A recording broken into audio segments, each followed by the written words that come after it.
Well, good evening, everyone. That really didn't work out the way I was hoping it would. But, folks, the rescue plane for yesterday's flight has arrived, and, well, we're beginning to get it ready for the completion of the Reagan flight. Now, granted, we're, you know, able to simulate that this was still yesterday, and they've already towed the plane into the hangar for the engine swap out and all that good stuff. And they got a rescue plane out of Dayton, Ohio. So we're going to be loading up those 129 peeps and sending them on their way, hopefully all the way to Reagan. All right, folks, so yes, we are in the 727 like we were yesterday, and yes, that was just a few minutes ago of the rescue plane arriving here in South Bend.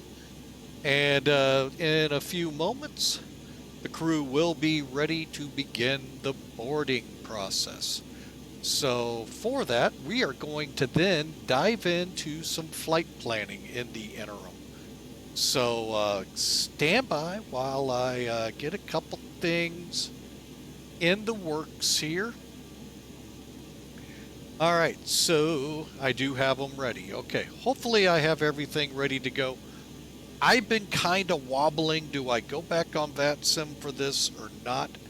Let me explain why. Me and Chicago rarely have good flights, and Chicago Center is up, and there is a ton of traffic, and I'm not wasting my time on the ground waiting on them.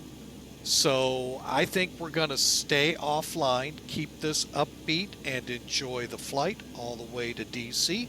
And that way, for sure, we can shoot maybe the river's approach into Washington, D.C. But folks, again, welcome to a special edition of Flying with Mike. Glad to do this. Oh, excuse me, wanted to do it yesterday, but time just was not on my side. So we're going to do it today. All right, so we need to get rolling, though. It's still a good hour and a half to it. So let's get some toolkit up here, shall we? All right, I'm also going to get the overlay going here. Hang on a second. Where the heck are you? Oh, there you are. Everything kind of merges together, folks. So hang on, there we go. Also want to send a shout out to Bravo Sierra 0001, or is that, I'm sorry, Bravo Sierra Oscar 001 for the follow just before we went online. Thank you. Really appreciate the follow. Appreciate each and every one of you. Felok for the subscription to the stream on our last flight. Appreciate that mooch. And hope you all enjoy the completion, we hope, of this flight. Nothing, by the way, folks, is planned. I am going to keep the maintenance mode on, so who knows what will happen. All right, so up with some toolkit. We are coming out of South Bend, where the airplane is, down to Washington, D.C. So basically, the Gipper, then on to the J146 to WOOST, J34 to BUCKO, Nummy. That's right, the star is called Nummy 3 into Reagan. And again, fingers crossed, weather permits a arrival to the river's approach. You'll all get a sense. I don't know how well it'll look in X-Plane 11. I can't remember. It's been a while. I've flown it several times in X-Plane 12. Simply marvelous. Simply marvelous. So we're going to hope for the same coming into here. And you can see right here why. Look at all this traffic here in Chicago. Folks, I sat on the ground once for 45 minutes waiting on a clearance just to see how long it would take. And it disgusted me so badly. And that was a long time ago. Not trying my luck again. It happened again over in Los Angeles Center at Vegas. Again, I did it, and it disgusted me even more because of their arrogance and not allowing pilots to do certain thing, and I just said, So when I see that much traffic in Chicago, forget it. No offense to you guys that love that Seminole. I'm not playing their game. I too am trying to enjoy the flight as you all are. So, and that gets lost with a lot of those playing controllers. So, all right. So, flight plan wise. All right, so let's pull up the weather here in South Bend. Winds are out of the northwest, let's say at 9 knots. It's clear sky. I can verify that on the landing. 10 miles of visibility and a pretty decent day here in the Midwest after all those storms blew through yesterday. Heading east. So let's see, are they going to be where we're going to be? Well, we're favoring the 1-9. We got a wind of 200 at 7, 10 miles of visibility. As long as we stay off VATSIM, we got a 100% chance of shooting the river's approach. We get on VATSIM, now we start rolling the dice.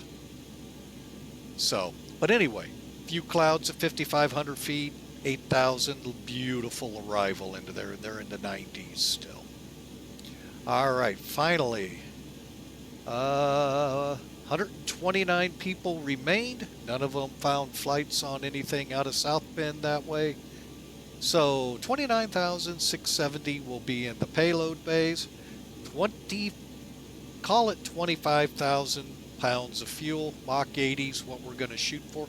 The more I've thought about it, I wonder if maybe I overspeeded, and that's why we had the flames coming out of engine 1 yesterday. But anyway, I haven't gone back to fully replay and see. So, but anyway, we'll go again. 35,000 feet. So really a good flight ahead of us. According to SimBrief here, winds on the trip. There they are. 266 at our back. 31. So that'll help a little bit. And we're estimating an hour and 20 minutes of flight time. Okay. And then finally, folks, our alternate is Philadelphia still. Cool. I was going to say, please don't make it JFK. This airline is based, one of the big bases is for U.S. Air was Philly. Based, I'll be honest, I don't know if it was Philly or Charlotte they were based at. So, both mega hubs for them. All right, and then the reason I like this format again, there's our flight path if we need it, the Woolly to the T356 to Kerno, to Woodside into Philadelphia. Okay, folks, that's our weather. Let's get to the remainder of the flight. All right, we can unload this, import in our trip. All right, there you have it, folks. So again, just so you're up to speed with it, we are flying the Gipper onto the J146. From the J146, we're going to get off at, hang on a second, WOOST, J34. WOOST is right here, down to BUCKO. And then we fly the Nummy 3 arrival. Not yummy, but nummies. 3 arrival onto runway 19. All right. And so we got our charts all set up here. There is, I believe, no departures available here. So 27 left, I think, will be our best bet. Pull that away. And you can see how the wind is reacting with our choice. So, I mean, there is a 3.6 here, but I think we could, let's see the length. Maybe it's worth it. 7,100. You know what? I'm going to stick with 8,400 feet. I'm sorry. I want the runway length. So we'll deal with that slight crosswind. All right, folks. So there you have it. There's our flight plan for the day. Let's get after it. Okay. We all know how to load this plane after yesterday. Just get up here to about as high as it'll get us. Go a couple more and then I'll make it do what I want. Yep, there, that's close enough. But most of them in first class. And what are we at? We need 4 more bodies in here. Boom, boom, boom. And boom. Oop, wrong way. Boom, boom. 129. Okay, that brought us up to 127. By the way, I did adjust my figures, folks, and boy, it nailed it. Look at that, 127, 270. And that is the same zero fuel weight we were aiming for. Amazing when the numbers are correct. When the garbage in is then allows for the garbage to come out correctly in a computer. All right, again, we're going with just under 25,000 pounds of fuel. We just went to, where's our total fuel weight? Oh.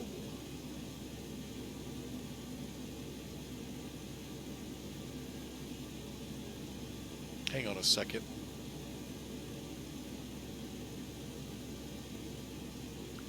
All right, we're going to have to run it way down. My bad, folks. I hit random and did exactly what the garbage in told it. It garbaged out on me. Hate computers for that. No. Let's go with 25,150 pounds. So, well, actually, you know, you can always try. There's 25, 29, 950. Let's go with it. What I did is I got it close and then used the center tank, drawing it down to keep as much fuel. 12%? Hang on, let's do this. Can I?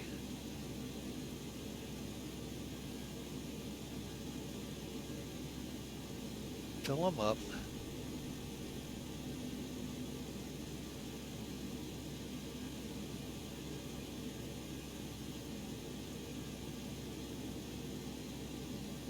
Yeah, I guess it is going to do that with all of them. Okay, there's my bad. Fill it up one more time. Bring it down. I don't like it when I screwed it up so badly. We'll just go with what it gives us.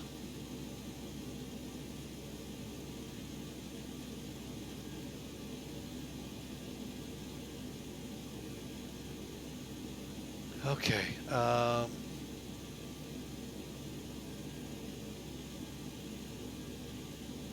9%. I gotta have more than that. I'm gonna bring these up.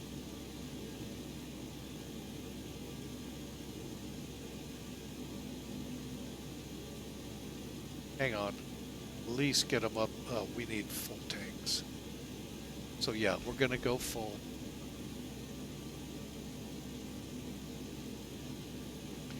Bring this one down to 10,000. Sorry about this, folks. Was not planning to screw up on my fuel, and I sure as heck did it by hitting that random.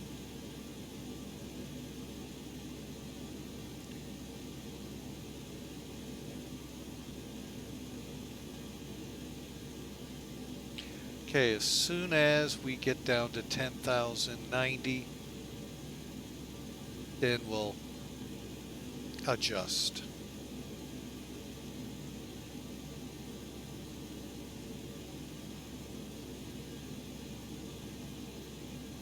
All right, so now we're all full. We're at 32,000. Now I'm happy to adjust it this way. That way all the tanks are equal. Oh, I went by my number, 25. 25,350. That will work for me, folks. That will definitely work. Everything's equal. Perfect. All right, and flight level 350 is makeable. All right, folks, we've got the airplane finally loaded after all of that. Okay, and the other thing I like to do here, go up here, get our takeoff data, 123, 123, 135, 2.1 will be our EPR, 97.4 will be our takeoff power on N1, 20 degrees flaps, trim will be 559, and dump 1 minute 29 seconds to be able to get in here. All right, we'll set our bugs. And we are now ready to go. Let's begin our checklists. One thing I also forgot to get going. Hang on a second. Let me just get one of them.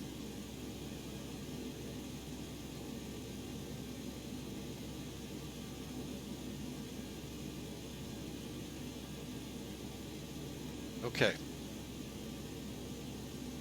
Now, we're not going to view them. I'm just going to go through them real quick. Okay. And that, okay.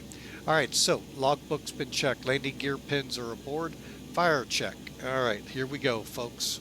Do a quick... Hey, we've done this before. You've heard that noise. For real once. And back here with the EPU. Okay. And then we'll do our overheat checks. For now, we'll just turn them off. Okay, power on test is good. Power overheat test good. Probe heats on looks good on that one. On looks good on that one. And we're not going to be 4,000. We'll be 2,000. Okay, and if you noticed, transponder overhead, folks. I said this yesterday. If you're flying this plane and you're looking for it, look above you. And a cargo fire, good. All right, light bulb check.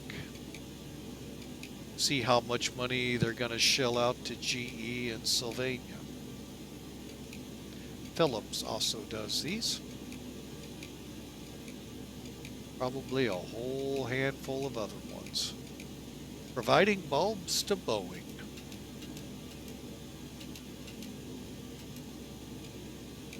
Okay, lights set. Final checks.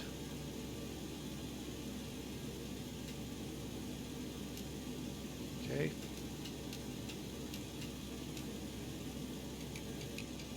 It's a lot of bulbs, folks. Believe it or not, when I was in the Air Force in the 80s, the majority of our in-flights were gear indications because these bulbs have burned out. They knew it.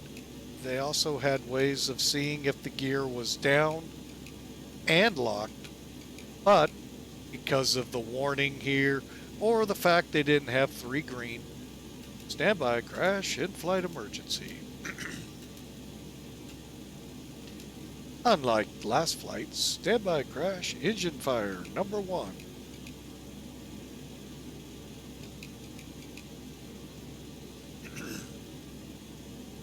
All right, a couple left here, and then we got a whole bunch over here on the first officer.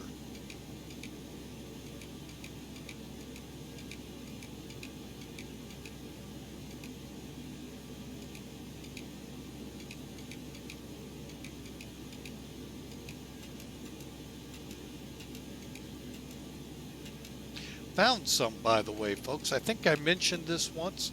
They're right here. Believe it or not, those are light bulbs too.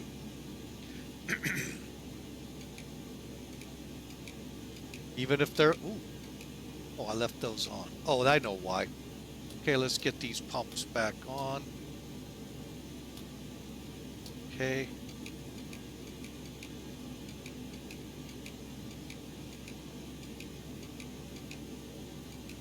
Sometimes I look like I have no rhyme or reason for what I'm checking. Folks, I am really just trying to get through these quick. As you can tell, there are a bunch.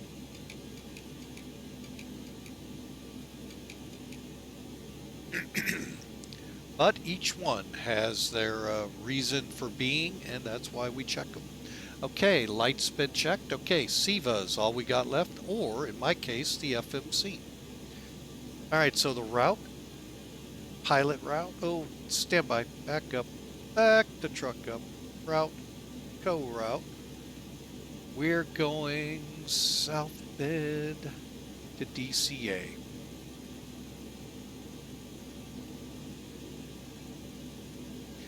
Continuation of U.S. Airways 572. Execute, next page. 146 to WOOST, 34 to BUCKO. Hey, we're in good shape. All right. Departure runway 27. No departures. Okay, again, we're just going to go to GIG and then on to the 146. All right, VNAV looks good here. Next page, need a cruise altitude, FL350. 0.80 is good. Execute and legs. Okay, briefing's completed, oxygen masks in place, and we are ready for the flight attendants to do their thing.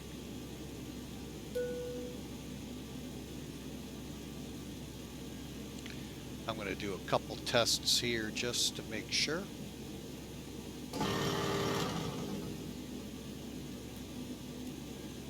Okay. All right, the passengers are coming aboard.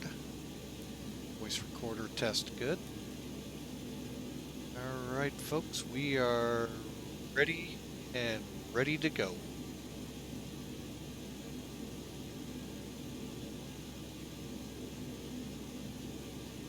We are not going to fly for a virtual airline today, folks. I am just going to quickly make a quick route of this.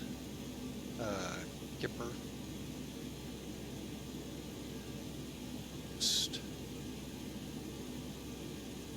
And where is BUCKO?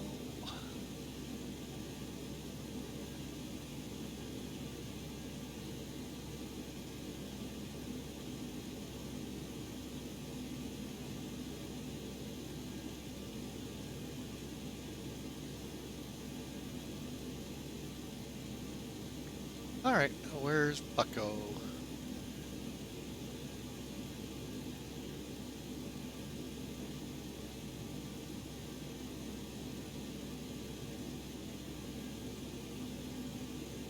And there we go. All right, so at least have something to help me out if we run into trouble again. All right, and I see that I was remiss in getting this pulled away. Shame, shame, shame.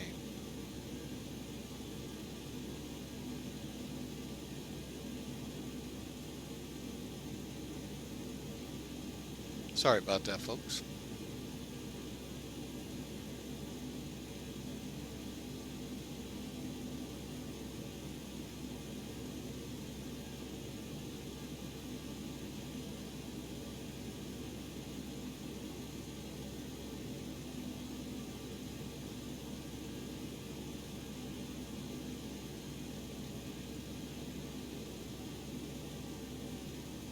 All right, so let me get one thing up and running. And we're ready to go.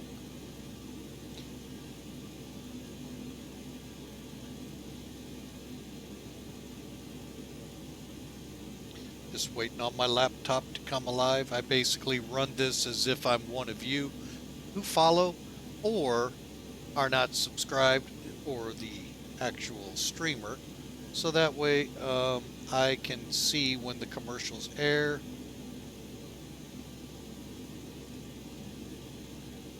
Okay, I don't know how I just did what I did, but be gone. There we go. Okay, and there, we're on the stream now. Okay, so if you're ready, folks, we are going to power back just like we did in Chicago. We're going to fly everything the same. Got about 2,000 more feet of runway, so we're not really worried much at all. All right, one look outside the plane. Give you a nice You know, one thing I never noticed when I downloaded, it still has Piedmont visible with US Air. This is just after the I guess you call it merger. I don't know what you call this. About hodgepodge of bringing Allegheny, PSA, Piedmont together to become US Air. Later, US Airways. Pretty cool, though. I thought whoever painted this, you know, great job. Or it's not supposed to look like that. You never know sometimes, folks. All right, so up with the up with the air stair.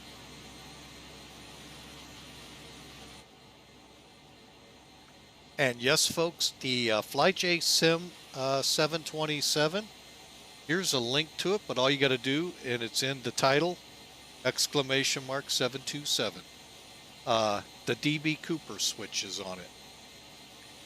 And you all are wondering what that is. It's legend to us, but back into 60, 70 time frame as it goes. Somebody bank robbed a bank or two in Oregon, got aboard 727, and now came aboard obviously with a parachute. Got to keep that in mind in this whole story. With his money, hijacked the plane, went out the back door. That's right, the one we just closed that lifted up, and jumped. Never to be heard from again. And I'll be totally honest, the money part is true. The rest of that story is all woven in different types of legend and all to the veracity or not of the story. We'll never know. But think about it. You got to come on the airplane with all that money. So that's just baggage, but you got to keep it with you. And you got to be wearing a parachute. They didn't really carry those on planes back then. So, well, they may have. Maybe I didn't know that. But anyway, the DB Cooper switch is nothing more than a 5 and dime, maybe $2 little rotary switch that you would use to latch a cupboard or something like that. Well, they put it across the rear door. Couldn't make it move. But I'm sure Boeing charged the airlines millions of dollars.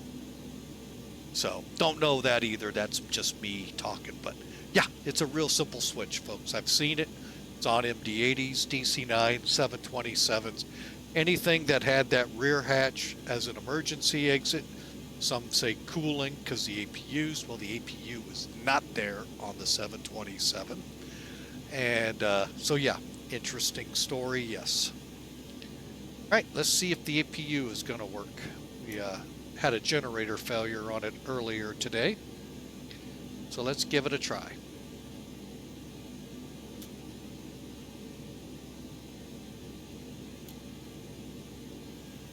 Okay. Now, the APU, remember I just said it's not in the back. That's where the engines are. See? Got 3 engines there. So where is it?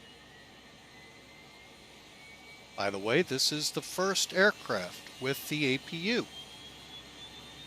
Folks, it was located right here in the wheel well. There's the inlet. There's the exhaust. It's the first aircraft to carry an onboard APU for starting. The 707s would get them later. And of course 747s and every other airplane out there. But this one started the rave. All right, and just waiting to see how we're doing. Here we go. Close it off, come up here.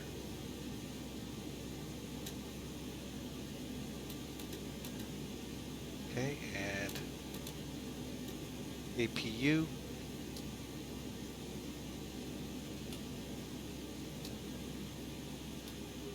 All right, folks, we are ready for engine start. Real quick rundown. That's cleared for takeoff before takeoff. Okay, beacons on.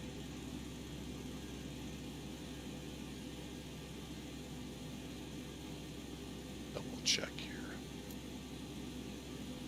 Okay, beacon is on. Galley power's off. Packs are off. Gotta have at least 30 pounds. We do.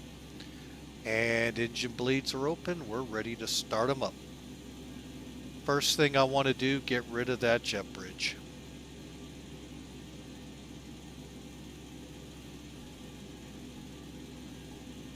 Okay, now we can crank them. And as you can see here, it even tells you how to do it, folks. Start 3, 1, 2. Okay, start valve open. Here's your starter valves. Coming down here to the middle. We're waiting to see 20 PSI here on N2, and then we hit the fuel lever. This airplane can be started, folks, on ground power.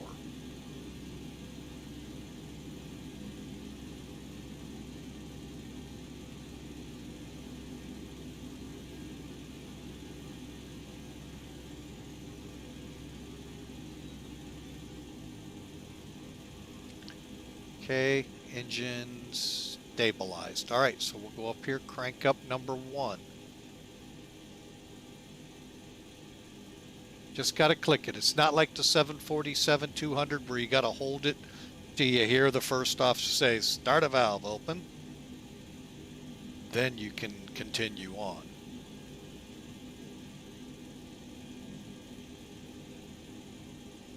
Okay, 20 pounds. It just goes quicker with the APU, folks, but this, you can do it with the ground power. Bad attitude. Dive. Welcome in. Dive. You know where it is, huh? So do I. We came in with an engine fire yesterday.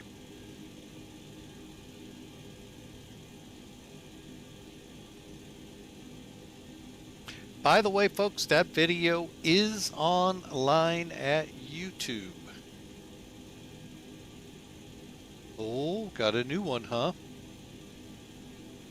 Hang on, I'm typing. I just lost my train of thought. Okay, cool. Okay, head up here. We'll get number 2 going. Starter valve open. And what airplane did we get? That's a nice little plane. Flew it with Coronado, and I know, sorry for cursing at you. That's a nice little plane. Brought me back to my roots when I used to fly Cessnas, Pipers, and Beechcrafts. Albeit I didn't fly a Cessna that big, but I did fly a Piper Saratoga 6-seater. That was a fun plane. I don't know which was better, the Piper Saratoga or the Beech Bonanza that I flew. And I only got a couple hours. I got more time in the Saratoga than the Bonanza. But yeah, both aircraft, fun. I'm sure in real life that 206 would be too. Stationaire is what it's called. All right, folks, we got all the engines fired up. We just got to come over to the engineer panel. Click. Click and click, bring them onto the bus. Okay, and let's bring on the bleed airs.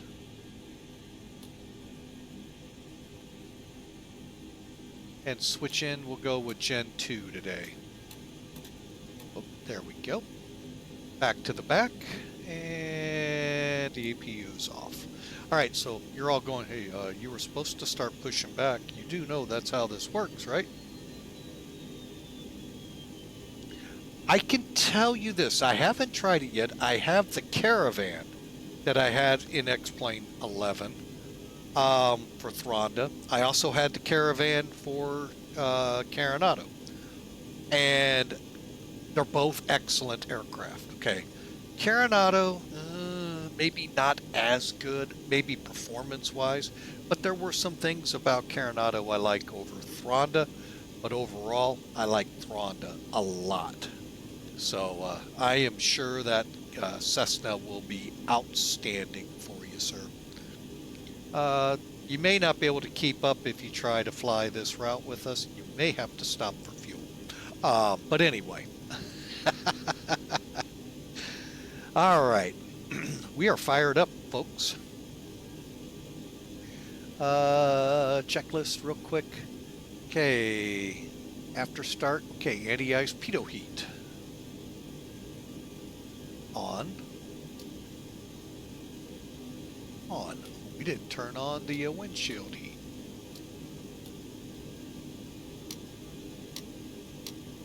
Okay. Flight instruments will set for departure. I believe they are, but we'll double check. Always double check. Flight controls to the right, to the left. Again, like yesterday, let me air my one of my pet peeves with this plane. It's a great gauge to a point. No aileron, that's your wingtip surfaces, are displayed on it. My only pet peeve of mine on there, you cannot see them from here. So that's what the gauge is for. So when I go forward, see the needles moving? You can't do the ailerons. Now in the 747 Queen, it's a slightly bigger gauge, and yes, you can see them.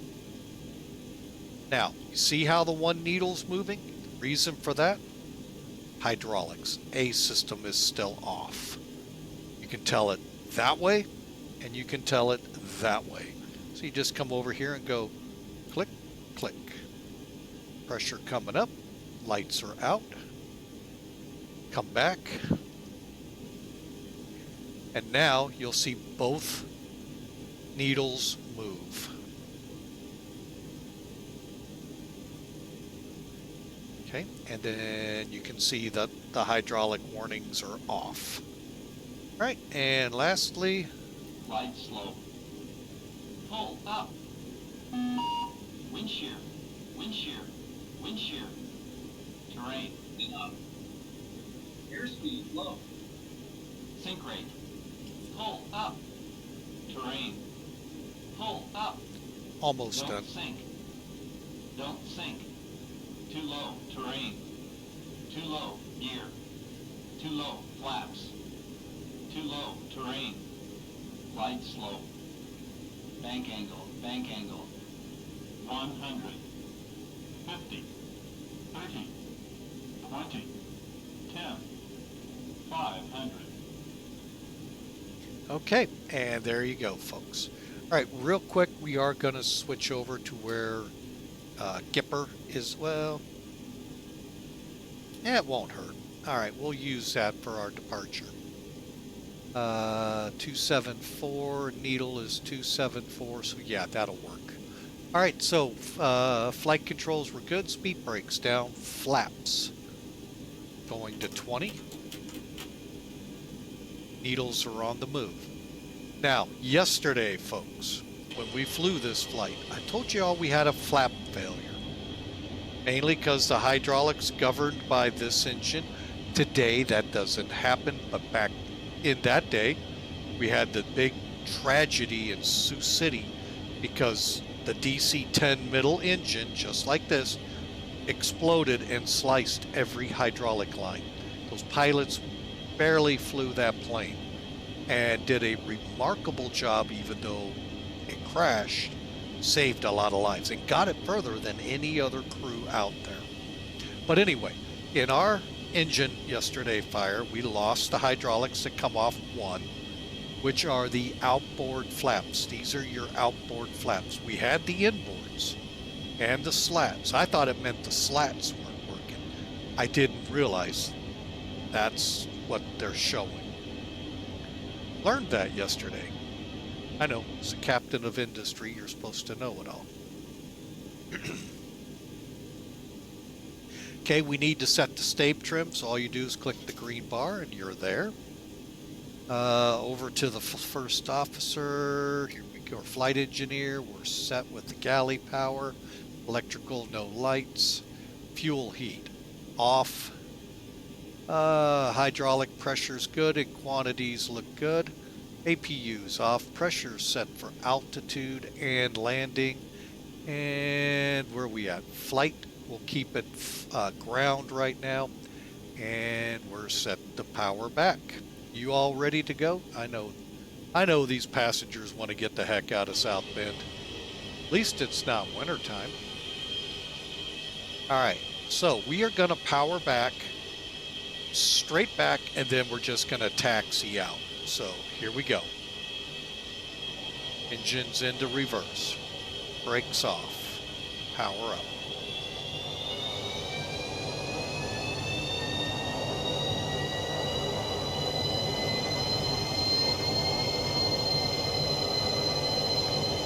Okay, we're getting an indication to go ahead and bank the aircraft to the left. I'm sorry, to the right.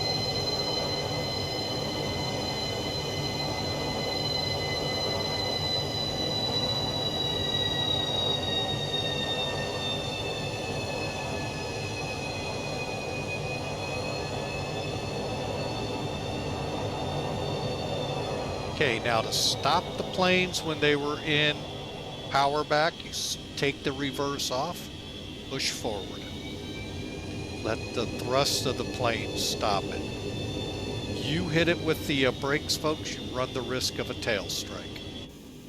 Back in the day, DC-9s did this, 737s did this, 727s. Basically, I can speak directly for St. Louis. The D concourse, which was Ozarks, the aircraft are too close to put a pushback tug in and stay within to be able to taxi in the lane. So they had to power back. So, all right, so we're back. Radar's wrong one. Radar on. And I think we're ready to go to the runway. Let's get on heading. And let's do it, shall we? Brakes off. Flaps 2020. Again, outer, inner. And I didn't know that until yesterday, folks. I really thought slats, which didn't make sense. Now, seeing them all the way to 40 and 40, it all makes sense to me now. I've been remiss also, folks. I know I'm talking a lot. Exclamation mark ticket. If you would like to get your name in the hat for a gift card, we're going to probably, talking it over with the CEO, the probably easiest gift card to be able to send to anyone in the world is Amazon. And exclamation ticket will get you in the running this viewer appreciation month. And our last flight of the month, we will raffle it off. If I get my way, the junior co-pilot will be the one pulling it, but I probably won't, so the CEO or myself will. Maybe I'll have Winston, the Flying with Mike mascot, pull it. Oh, that may not work. He may eat it. So I could actually get away with the dog ate it. But anyway, I know I set that up perfectly, didn't I, guys? But folks, hey, welcome in. Thank you for flying with Mike. Let's taxi on out, and we'll be back with you at the end of the runway.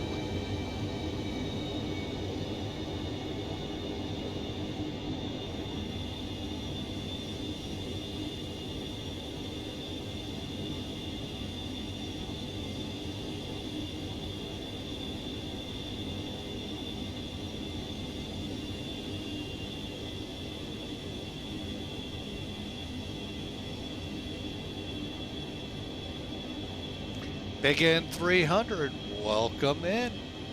Hope you're having a great day. The continuation of U.S. Air Flight 572 from yesterday when we had an engine catch fire on us. Just less than 70 miles into the flight.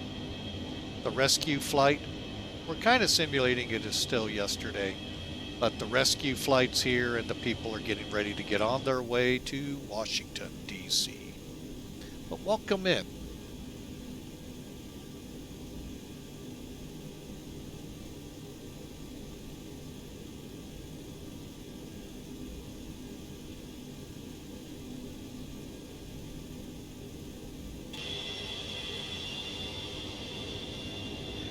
And again, folks, because of some issues I've had with Chicago in the past, I am not going to be on FlyJSim for this.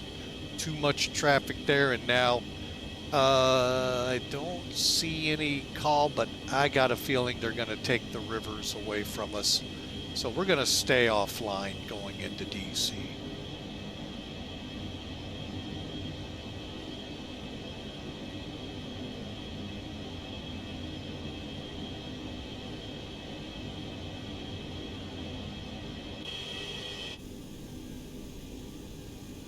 All right, final checks here. All right, before takeoff, probe heat on. Window heats on. Anti-ice not required. Flight controls free. Flaps 30 and 30. Weather radars on. EPR bug set. Transponder we'll check here at the end of the runway. And South Bend Tower, US Air 572 is ready to go. 27 left.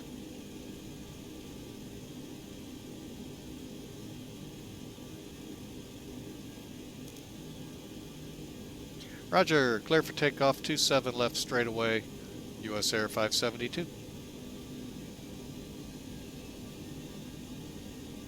Flight attendants, take your seats for departure. Okay, strobes are on.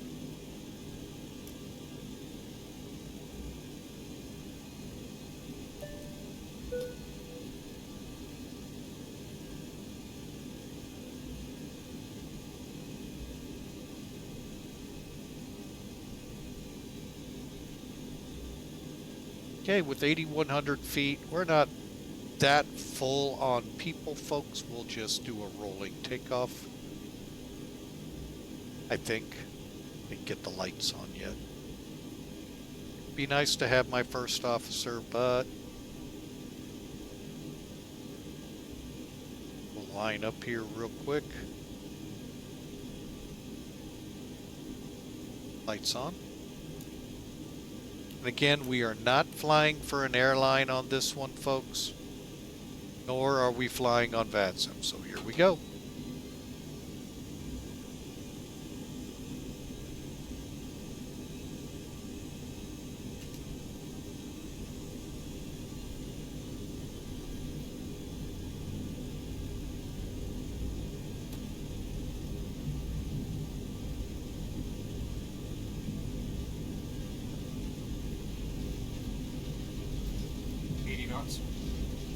Takeoff power set.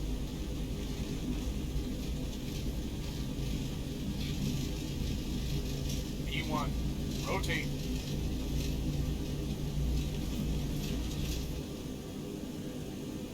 Positive rate, gears coming up.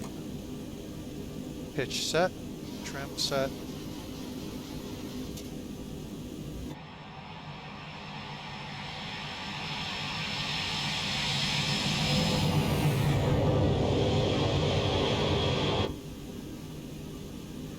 Alright folks, we are climbing out.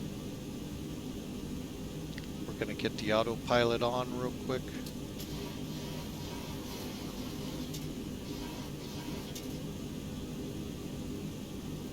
Clear 400 feet, so we'll set nose down, get our acceleration.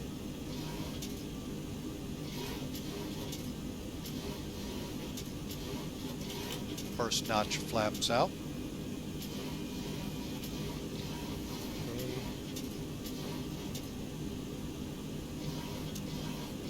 Second notch. Landing gear off. Third. Let's make sure we got packs on. Flaps coming up.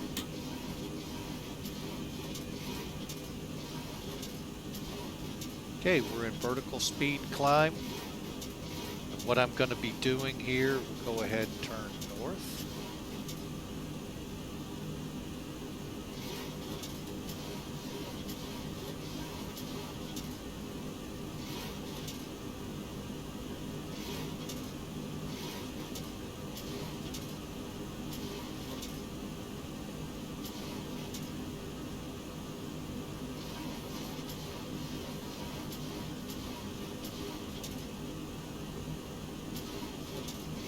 And I am going to go ahead and see if I can't put us into INS on the autopilot. See if it'll go direct.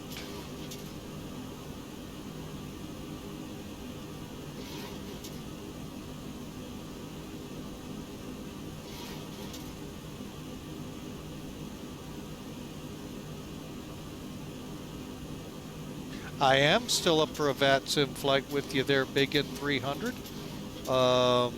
Today we are offline, mainly because of problems we've had with Chicago. I would do the same with LA. Just I don't want to spend 45 minutes on the ground waiting for them to decide whether or not they're going to give me a clearance or not. So, and I have done that several times in O'Hare. And each time reported them.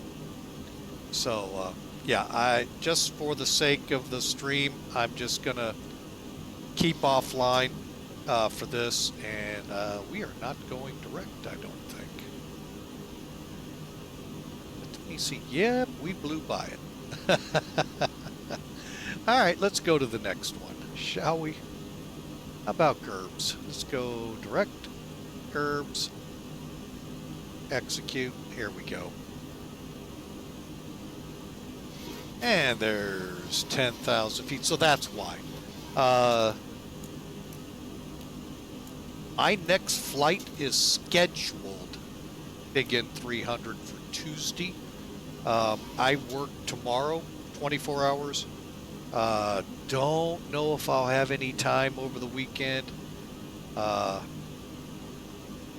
Just got informed of a good thing. We're watching the junior co-pilot, so that will take precedence. All right, let me get this thing into a better climb. Let's see. Back to vertical, down. Put you away and move you up to 280.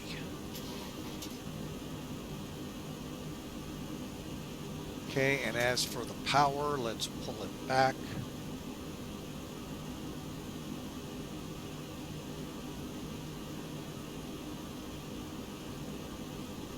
No, I'm not quitting VAT. It's just some issues I've had in the past, and you know, it's just not worth aggravation when you can just prevent it for a flight. This morning, by the way, we were on VATSIM. And I am always nervous in Europe. And it's not because of delays on the ground. They actually do a really good job in Europe. It's the language barrier that sometimes can creep in. And it gets sometimes very difficult. And that's when I just usually switch to text. But Chicago, I just can't understand why they are the way they are. And same with Los Angeles. They're the same. Okay, sure. Because, oh, you're up for the flight on the 15th. Awesome. Honolulu to Japan. So, well, you know, I get it. The flying USA only. I understand it. And I did that for a long time. But the problem is the times that I am usually available to fly, there's no controllers up in the States. Or if there are, they're only in like Boston Los Angeles, maybe Atlanta, maybe one or two down in Florida. Because I fly during the day, folks, from when I get home from my 24-hour shift. Sometime between then and 1 o'clock, I take off. It's understandable. We in the United States are working then, except for those of us who work those odd shifts. Um, Europe, on the other hand, is fully staffed, just like we are right now, or very close to. Most of the ARTCs in the US are fully staffed right now. So that's why I opted to start flying in Europe. And in the beginning of flying with Mike, a lot of flights were over there for FlyJSim. But we ran into some troubles with Germany being the biggest one that we had some issues with. But we could still work through them with them. But there are times when that language gets you, and you just got to know switch to text. And every time I've done that, it worked out for the best. And we had great flights, great streams, and fun time all around. So we're going to 35, not 34. So that's why today's flight was a beautiful example. Took off. I was ready to talk to Liege.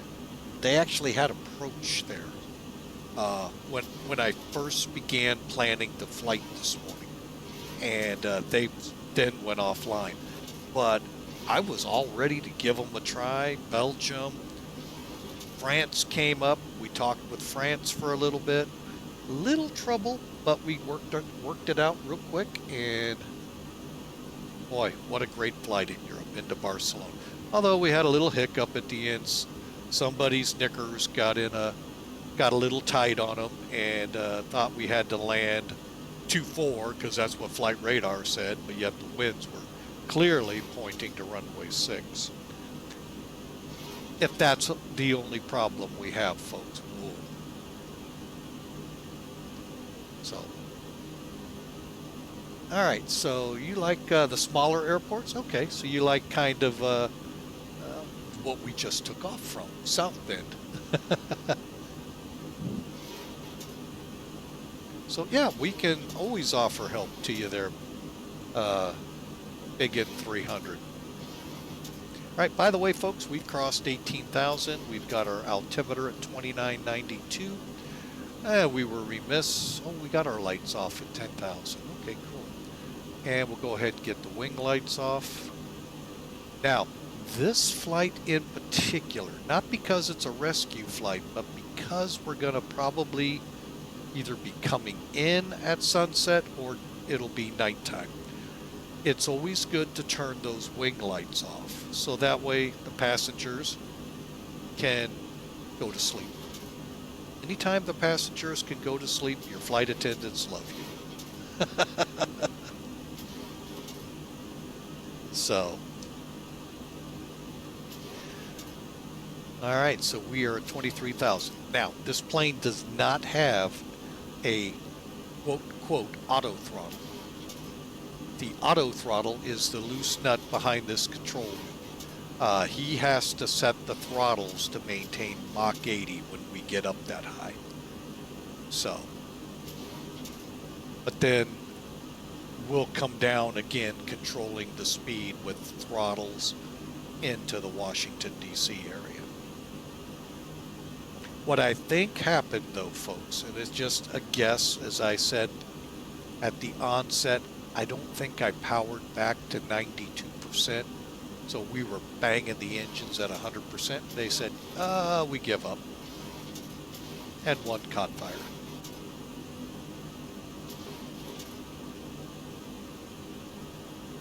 So I think that's what happened yesterday's flight. All right, folks, we are climbing through. And if you're hearing my voice, I just want to give a quick shout out to you and say thank you. Thank you for subscribing to Flying with Mike. That is one of the benefits, commercial-free broadcast. So thank you. Thank you so much. The money we get from subscriptions, donations, biddies, all go to the stream unless we're doing something special. We haven't yet done what I want to do at least once here, and that's raising money for a charity. I'm looking to figure out how to do that. But all the money, folks, goes back to the stream.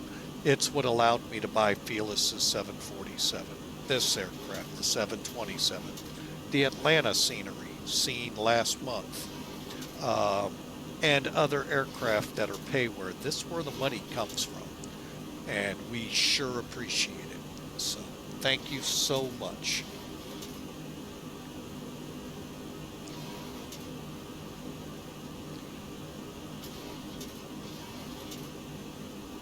All right, and again, subscribers, thank you so much for subscribing, and I hope you enjoy the commercial-free atmosphere subscribers get. All right, folks, we are through 27,000. We are heading about another 8,000 feet up to 35,000. Let me do a check here and get some cooling doors starting to close.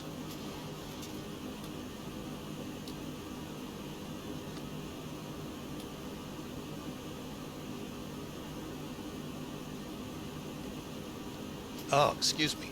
Now, the literature for the plane says those aren't supposed to be working, but if you don't close them and don't open them, the hypoxia effect that X-plane has built into it, unless you turn it off as I have, will black out your screen.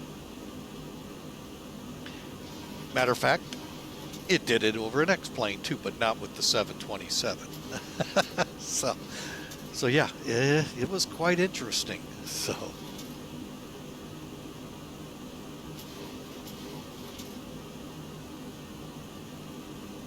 all right, what's we Mach 8.0? Okay, we're getting to that level where we're going to be in Mach climb. I think we're at it right now. Is it 0.78?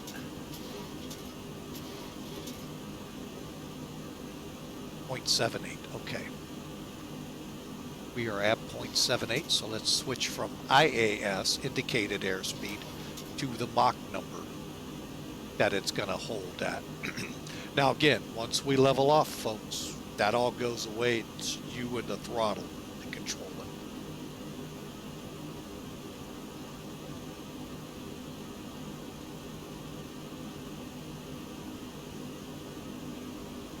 Let's do it. Let's have some fun.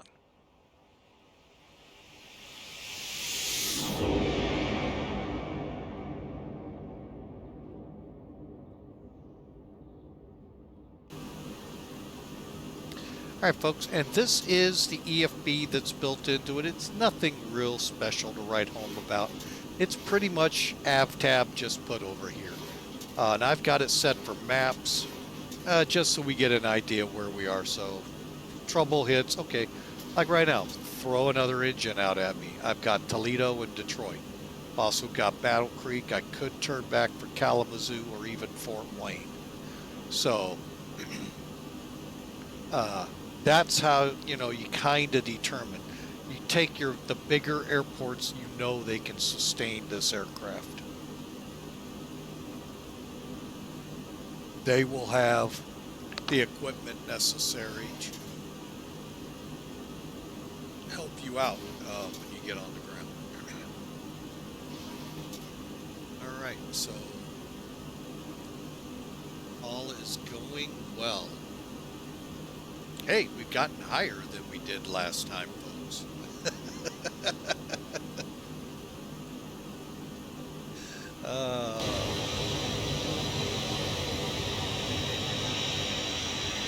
Yeah, beautiful night to be flying.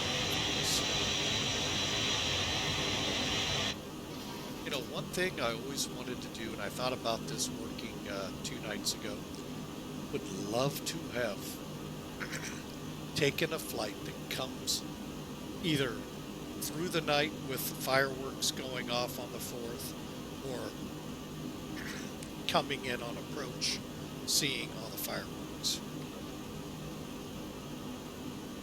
Excuse me, folks. Allergies. Oh, man. Like wintertime, summer is just as volatile. The winter gets cold one moment, warm the next. Summer is hot one moment, cool the next. So, just wreaks havoc on my sinuses.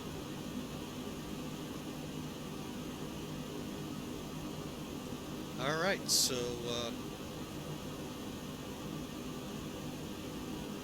hope y'all enjoy the ride.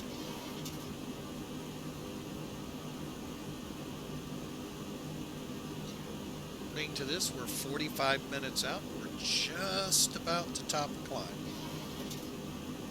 We'll get the aircraft adjusted and set into climb into 35,000 feet with the thrust, and then we'll get into the arrival, because I think you all need to see what we're going to be doing. It's a very fun approach. You can do either the LDA into runway 19 or what's called the rivers, where you just literally, like it says, follow the river into Reagan. Both have a turn at the end for the runway. So, and it's right after the Pentagon. Look at that. The sun just decided to beat right in on us. Wow. But again, this is X-Plane 11, folks. So, this aircraft has not yet ported over to X-Plane 12. We're really, fingers crossed, hoping it's going to happen soon. But I get it. They want to make sure most of the updating is done, and all that's left are little tweaks here and there, so they don't have to go in and make major tweaks here and there to the aircraft. I get it. Don't like it, but I get it. And they're going tough. There's a lady at the place I used to work at said, "Suck it up, Buttercup."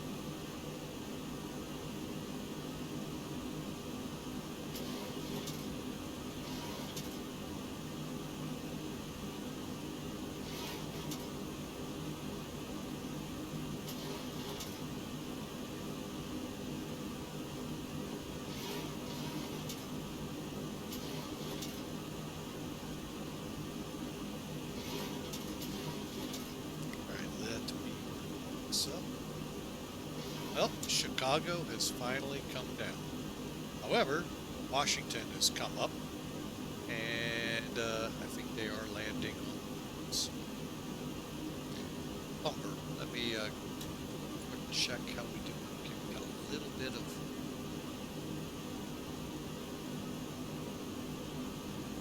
Oh no, they're landing, departing on the 19s. I think I'll just stick to my guns. Started, you know, and sometimes, you know, it's just not cool to come up on them, folks like that. Yeah, they may have upset you, but, you know, put that jab into them like that, that's just, you know, it's not fair to them, the community. So I'm just going to go ahead. I decided to fly offline. I'm going to stay offline. Right now, I moved the bug up to 0.80 to make it easier for me to know what I'm trying to maintain. So that way, on our glide slope still not bad. You flip that off, use that for takeoff. All right, so now, okay, where are you still there, glide slope?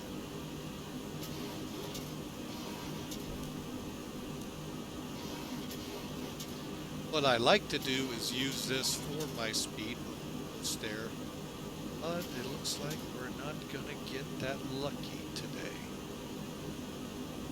Alright, so let's power down to say 190 on the EDR and see what happens.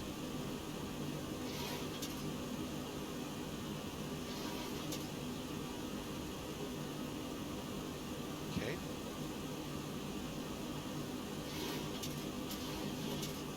Okay, and we are now going from ideas to WOOST. And then we'll start turning down the J34 to BUCKO.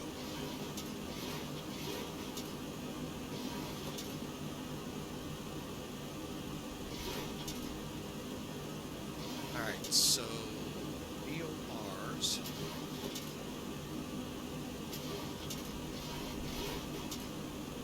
$15.7.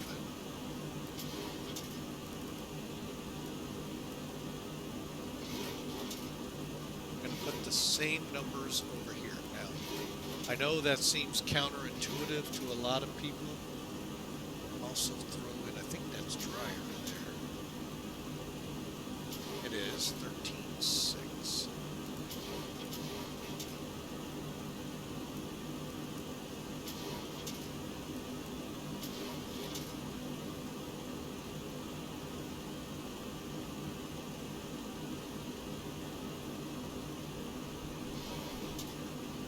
Okay, looks like we're doing pretty good till we make this turn.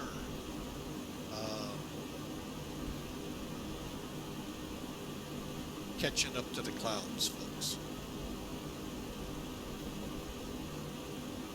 We're right about where that front was that came through the Midwest that we were dealing with yesterday here in St. Louis. And then we'll drop down. And DC is probably about to see some of them. So you can see the moon out there. I really like this view, and I want to thank V1 Simulation for showing it. And I go, you know, I just got to set one, and I did. I really like this view. So.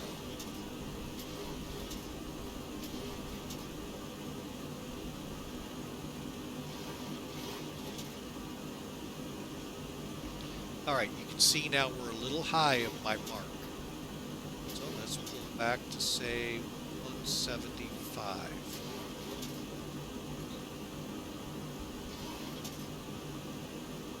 And I'm just going by EPR readings. You can go by N1 down here, folks. See if that allows us to slow back down. But the goal is to keep it at about 0.80. Now, in the latter years of the 727, they probably did have fully functioning auto throttles. But at this juncture, they did not.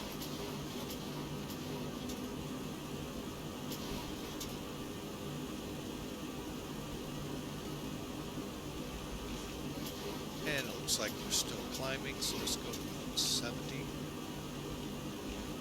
All right, let's start talking the arrival, shall we?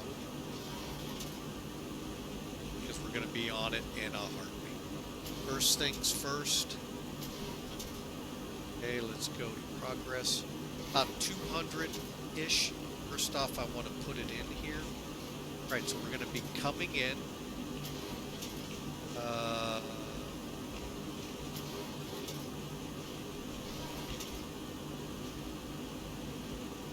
RNAV 19, Fergie, on the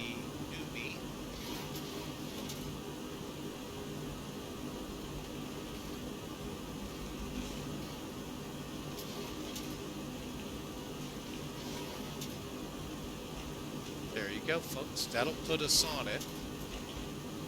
Legs.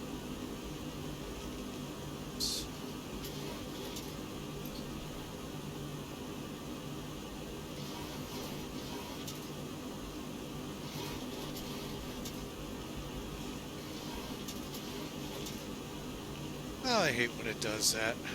Hang on a second, folks. Let's look at the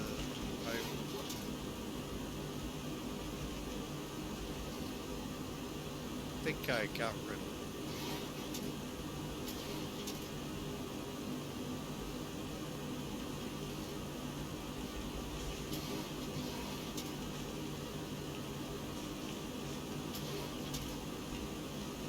Go that easy.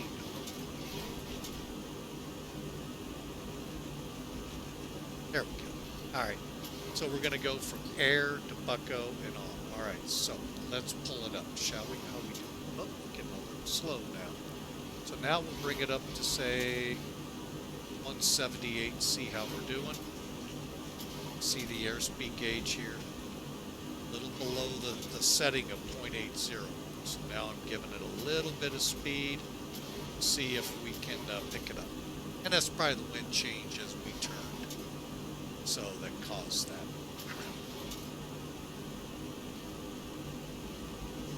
Alright, there's Sim Toolkit, folks. Alright, real quick, let's show you where we are. We're here. We got DJB, Gabe, Main, Spool, Air, then from Air to BUCKO. Okay, and you can see that here on the listing.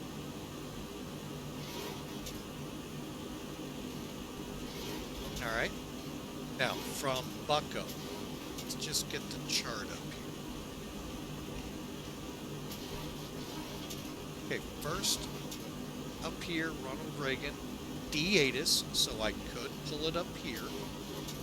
Matter of fact, let's do that. Let's get rid of that. Up D8s, select facility, and if you want to do the same, folks, go to this website. And you'll get the same page, click select facility, scroll down, DCA.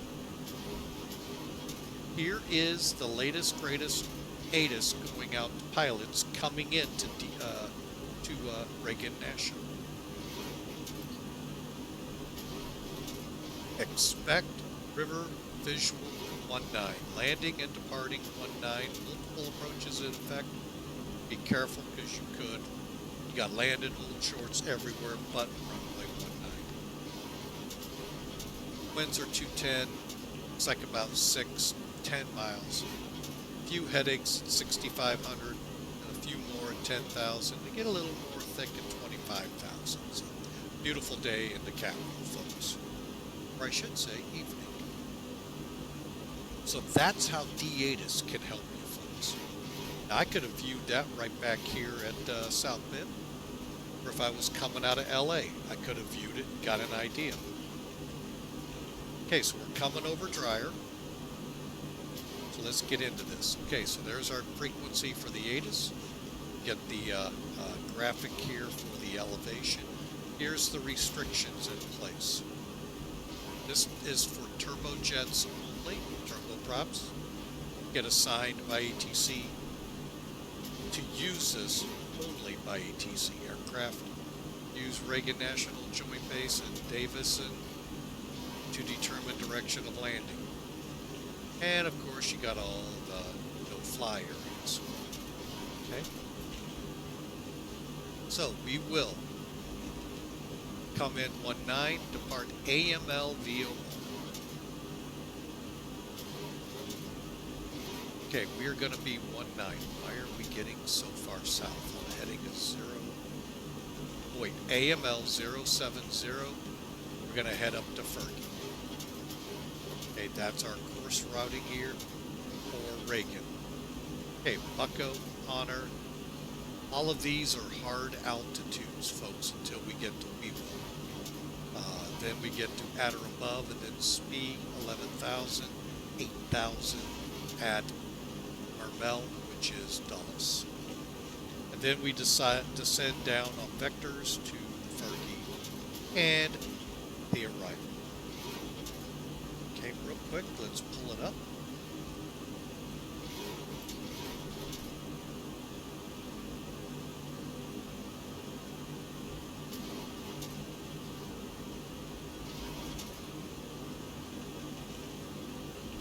That's 1.5.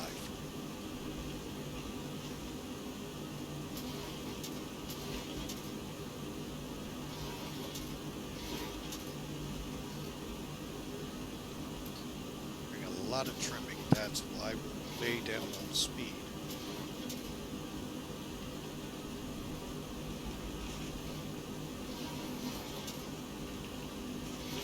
Okay, so 19.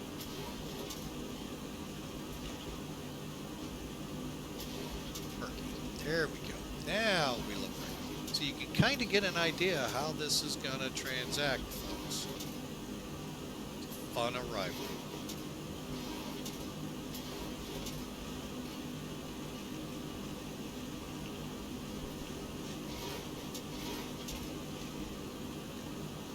Okay, so the RNAV.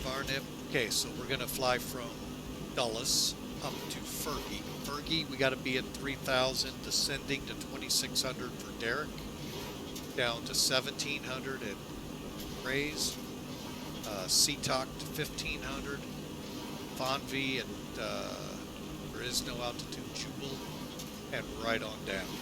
We'll be on our descent at that point. You can see how it works. You literally follow the river till you get to Wierzo and Firop. Wizzo, you start to turn. Firop, you better be wings level because you're about ready to touch down. Here's a prohibited area, another prohibited area. Pentagon's right here. So that's what makes this such a fun approach. Alright. I'm going to go ahead and get rid of it. Let's do that before I make a mistake. Sim toolkit away. Alright, we're going to go ahead and get rid of this. Let me do it on speed. Just back up and see if we can't.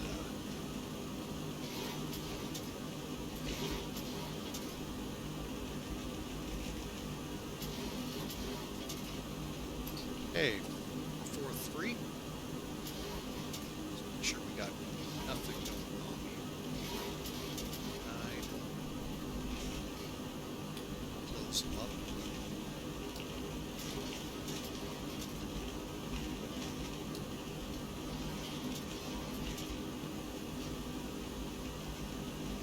Alright, we're doing pretty good now on speed. I don't want to get too hot on the engines. And finally, let's talk speeds. Alright, so we're going to have a reference speed of 130. That's our landing speed, folks. Plus 10's 140. We'll fly that down. And as we turn in, we'll pull the power back to 130. Flaps will be at 30. That's good. And folks, we have a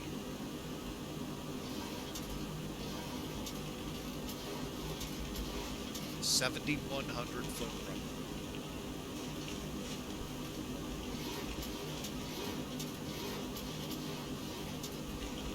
Three inches, doing good. Almost back up to 0.80, and it's almost time to come back down.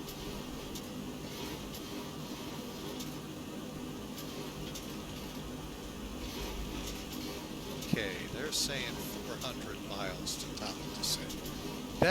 That's why. Okay, hang on, folks. Hang on. I know what happened here. Something ejected us back.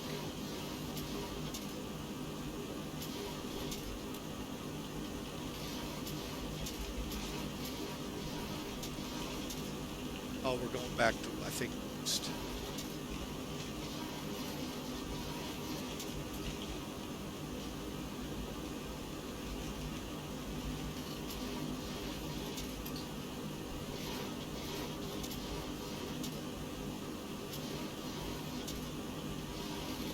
Goodness, it was setting us to go back to smooth. Alright, so we'll direct. Oh, yes.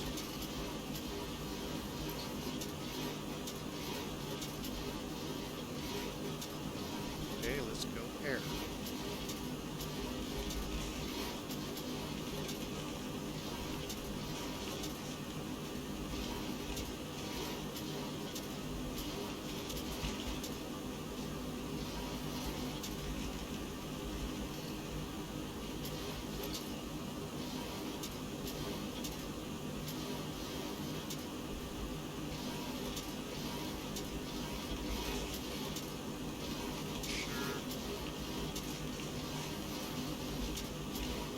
And let's hop on to that.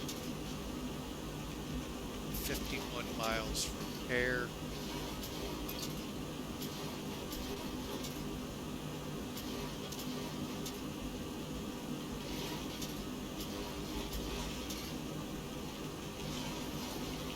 Which I believe is 13.6.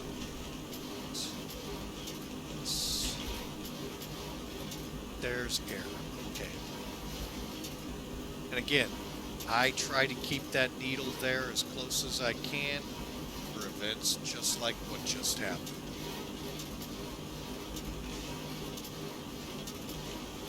Alright, so now back to 8. Back just slightly on the power.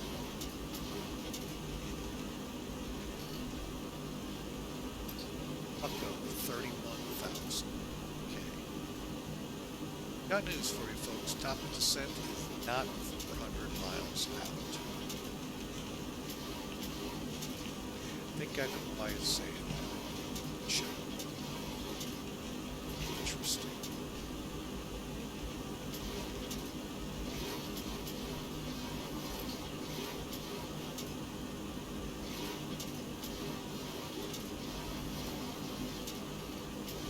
Alright, so we are lining up for air. Let's go ahead and get our needle right on it. The reason I set that, folks, is so if we have trouble with something, you know, going haywire, we can set a fix. I can get us back on the course we were and then make corrections. Why it wouldn't take smooth, I don't know, but hey, took air, that's all that matters.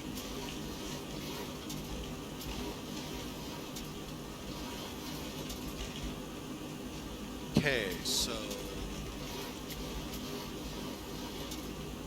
once we're about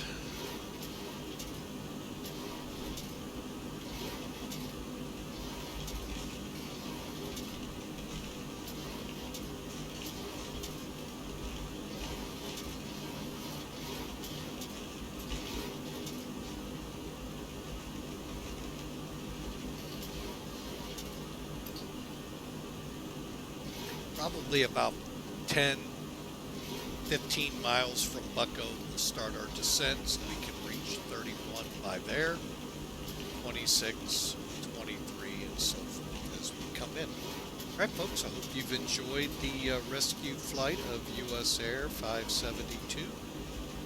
Last time we flew this aircraft yesterday, we had an engine.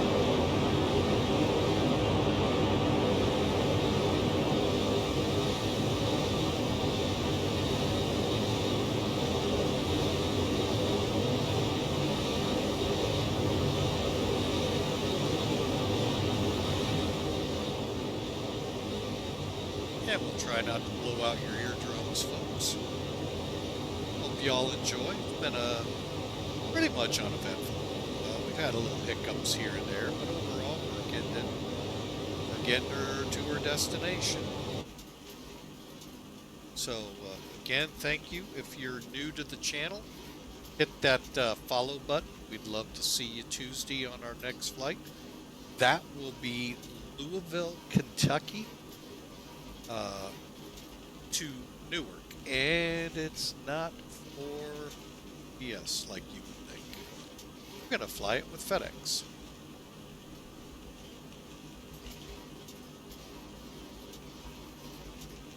Wednesday is gonna be is that the flight that's gonna really be the interesting one next to Tokyo?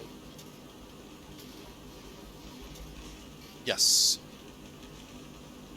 Excuse me, folks. Wednesday, we are going to embark from El Alto, Bolivia, South America, to Sao Paulo, Congress, I think it's called. Pull it back up here accidentally. There we go. Congonhas Airport. This is the original airport to Sao Paulo. This has shorter runways. We did this once and pretty much came very close to running off the end of the runway a long time ago. So we're going to come back and see if we've improved. Or we at least run off the runway in style. So yeah, that's going to be a fun flight. Tolis A320 Neo. So again, we're getting fast, so I'm slowing us down.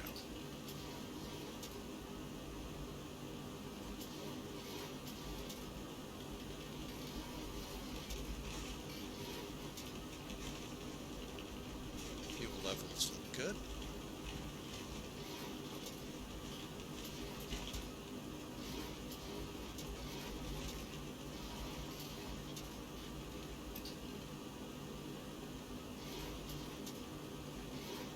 I think I'm thinking of the 747 where I'd have the speed dial here, where you can tell if you're fast or slow.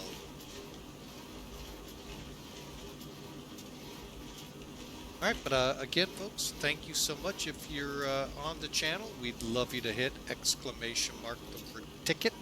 That'll get you in a raffle we'll be having at the end of this month, last flight of this month, for a gift card to Amazon, and that way we can just email it to you, and you can get what be it FlyJSim, be it something for the house, you know, playing with Mike.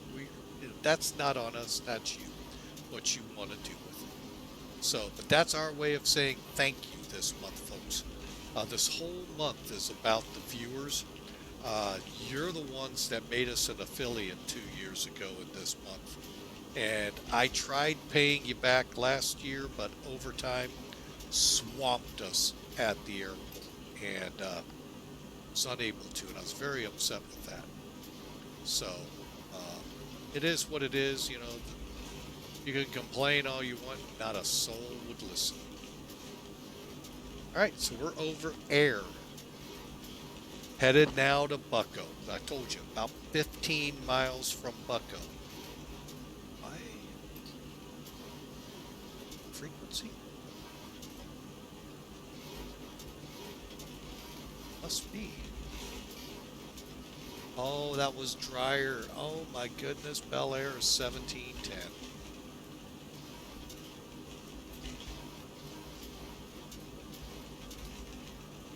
Okay, and there we go. All right, so that should work for us.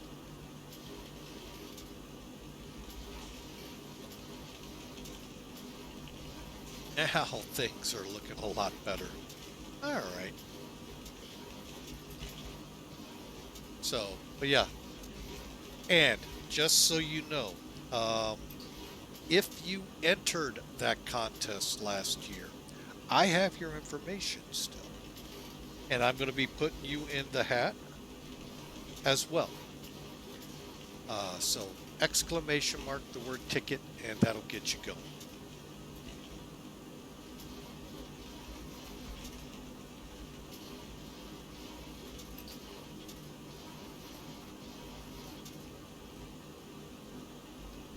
And then also, folks, I want to clue you in until we, you know, because I may not get to till we get on the ground. Not Saturday this week, but the following week, 15 July. I am planning a group flight. Now, ATC has not been contacted. I usually find them pretty boring in trans-Pacific, transatlantic flights, but hey, to each their own if they like it. But anyway, they're welcome to be out there. We're going to be flying from Honolulu to Japan, Tokyo to be exact, to be even more exact, Narita. In Pan Am, it'll be flight 831, flying for Pan Am Virtual in the Fearless 747. I almost said 737. That would have been a fun flight. Oh, stop at Midway, stop at Wake, stop at Guam, and then maybe make it in. But anyway, folks, that's what's coming up. If you go over to our Discord channel, I know it's been a little bit since there's been an invite. It'll probably come right up after I do this. But anyway, here's an invite. Hey, feel free to go over.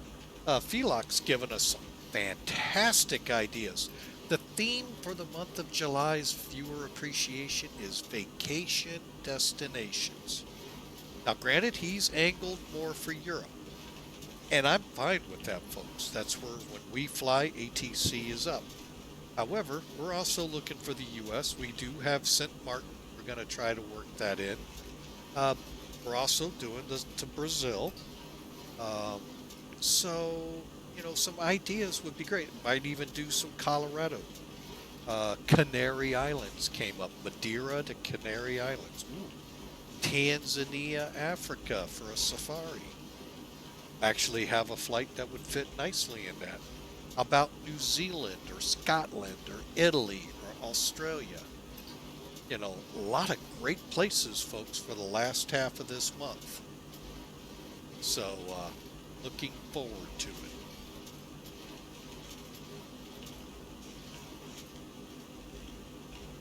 Right now, I'm just looking forward to see if we can get these folks that signed their non-disclosure agreements to not complain about our flight, rumbling every moment that they did, into Washington's Reagan.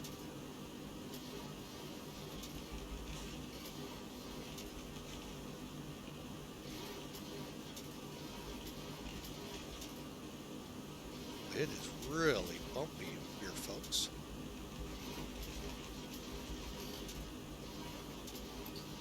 To be honest, I was hoping to do this in the 100. But, and I know US Airways had them, but I couldn't find them, so in the 200.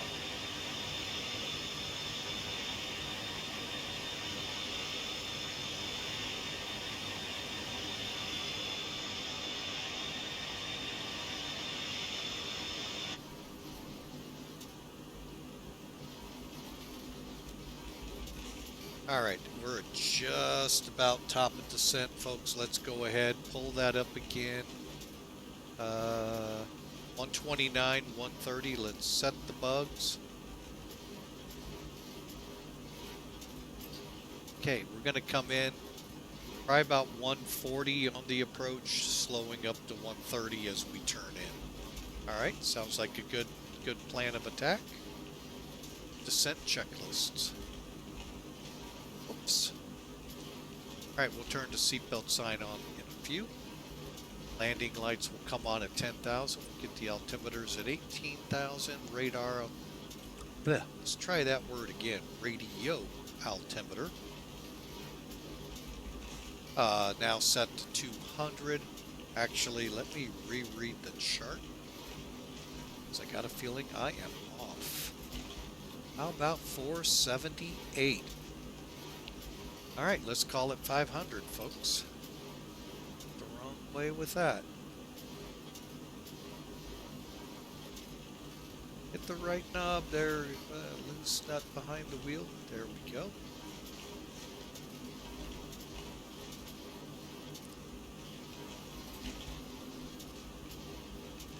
I am going to go ahead and show you all how to do a prediction again.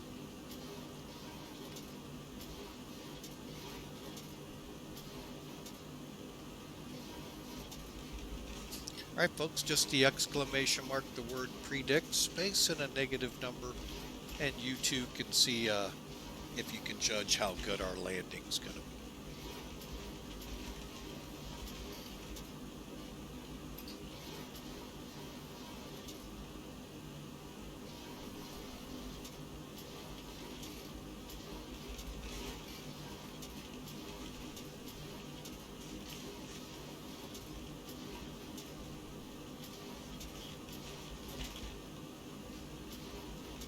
All right, that terminating line is starting to show up where it's going to get dark on us, folks.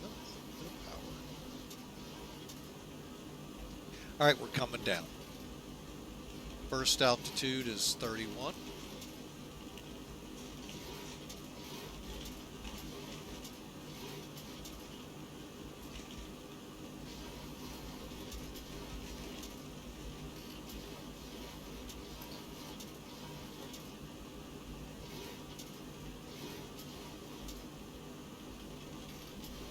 Now, the one thing I love about the 747 that I'm not a big fan of here in the 727, the vertical speed down, I don't care that it's down here. On the 747, you can tell what you're setting it to. If you're setting it to 2,000, 3,000, you know, what have you. Here, you got to kind of watch your VSI, watch your airspeed. Get that power coming back all at the same time. and we're still kind of steep as we cross over BUCKO. We need, I need to get a chart up here, so hey, folks, let's make this, let's work a little smarter, not harder.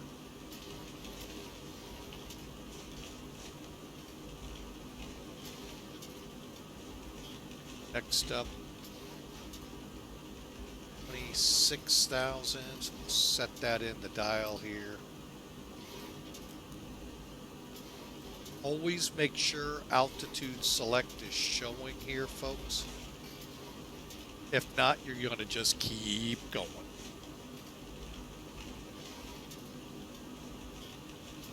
And again, these are all hard altitudes, folks. So we got to get down to 26,000, then 23,000. And then we got to get her down by Druz to 15,000. So, all right, so AML is 13.5. And yes, folks, you can fly this. VOR to VOR, this approach. It is not an RNAV approach.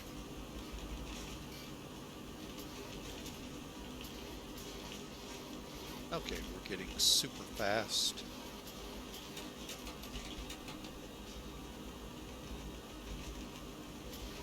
Okay.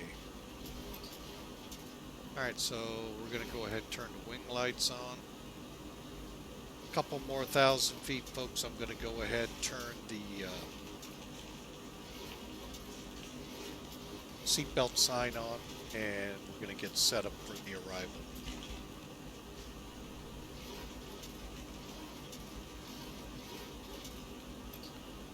See if it's a little too steep for my blood. I like it to be closer to 2,000 feet a minute. Okay, we can pull back on the speed brake.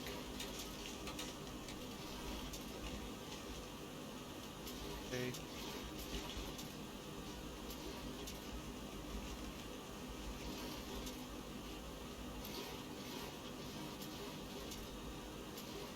Okay, how far to honor? 6 miles.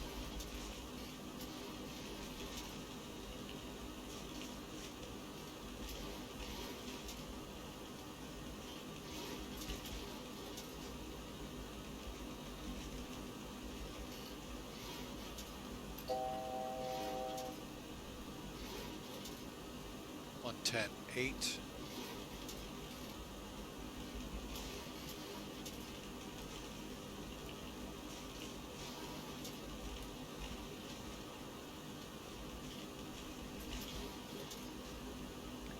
Okay, now we're in altitude hold. And I think I might have just crossed.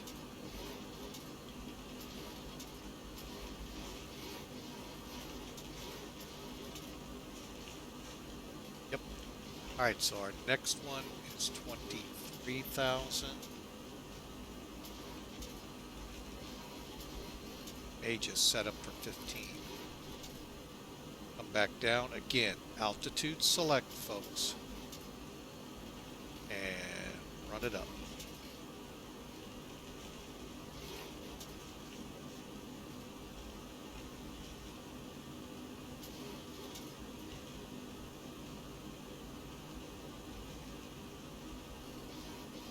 My goal now is to try to maintain 280 knots. Hey, seatbelt sign coming on.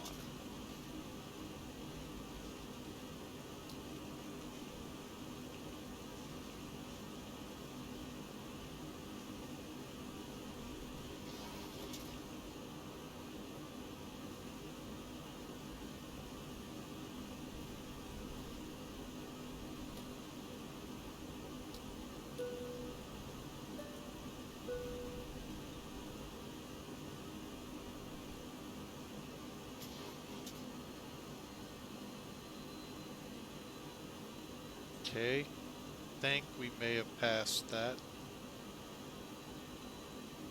Head down to 15.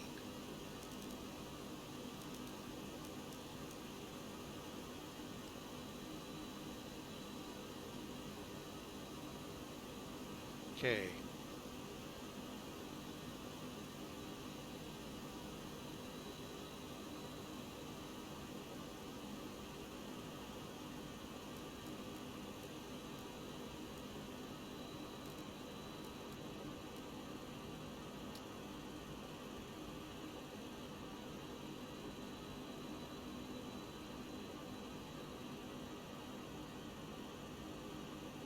Okay, we are descending now. Let's all right, get ready with what's our altimeter?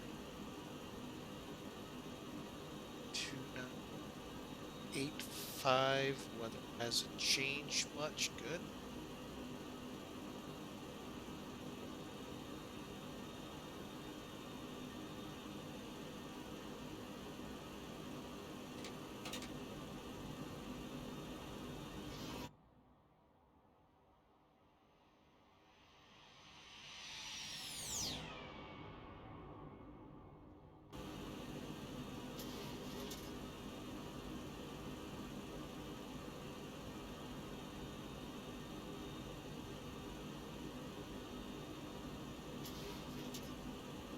Okay, Druz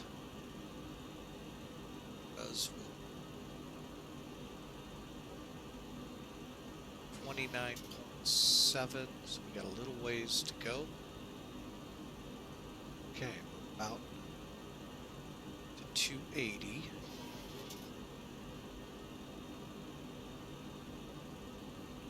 And the reason this is changing, folks, it's pretty much tied to the Mach number. I don't like that. I hope the next version they kind of get past that. Because when you get down here, it won't go past the where the Mach number is coming out. So.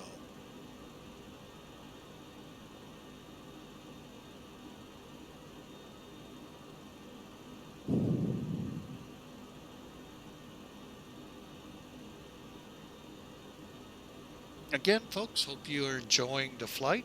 Smash that follow button if you'd like the content, want to be a part of the family here at Flying with Mike. We'll be flying again scheduled Tuesday, Louisville to Newark, but also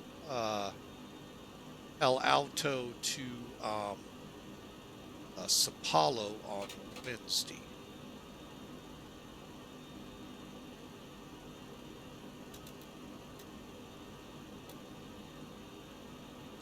And then, of course, like I've said, Saturday, plan good 9-hour flight, folks, to Tokyo Narita. And Felis's absolute phenomenal 747-200. That, folks, is a working man's plane. Okay, 2985. The light came on because if you look over here, they don't match.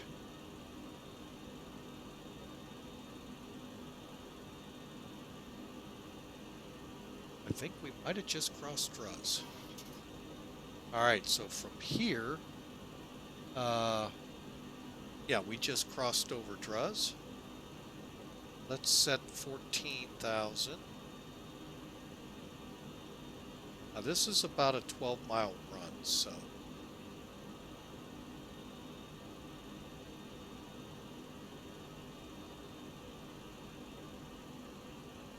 And then our next big one is Seppi. We're probably looking every bit of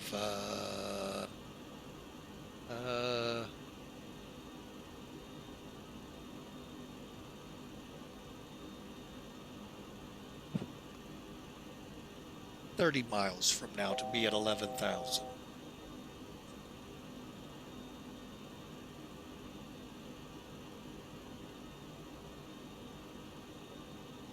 right, that'll give us time to regroup, get things organized and ready for the final push.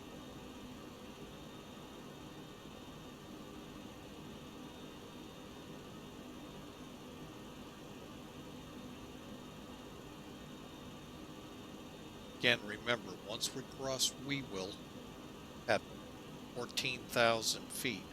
We will need to hit altitude select for at the bottom stop at 12. That's only 6 miles, so we may be able to keep it going to 11, the next hard altitude.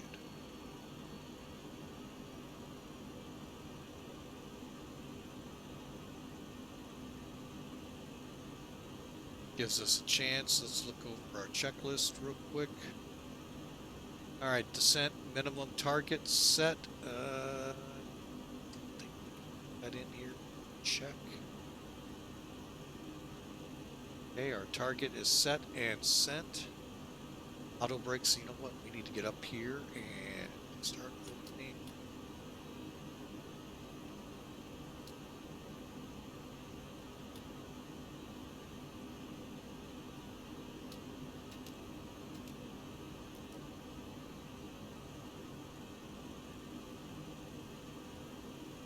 Okay, let's start our descent for 11,000.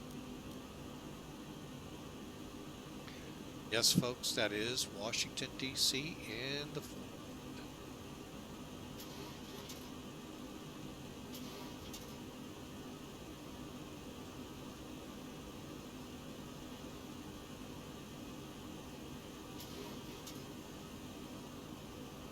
Okay.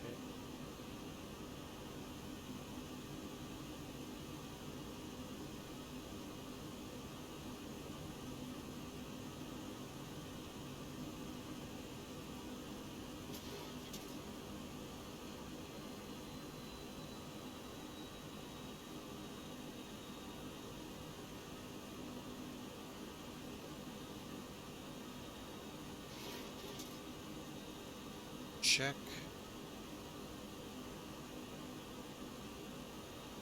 $2985 out of curiosity. 2985. All right.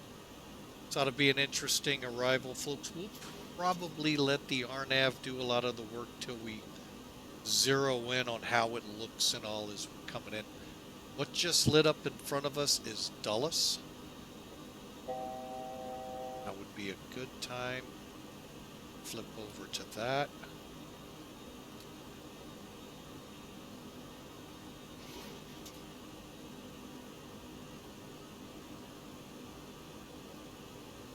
I am going to actually set, if it'll let me, see, it won't let me.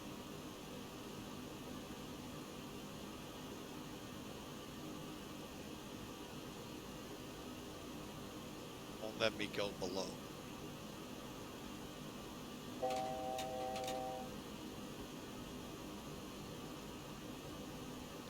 Guess what we forgot to set, folks? You guessed it.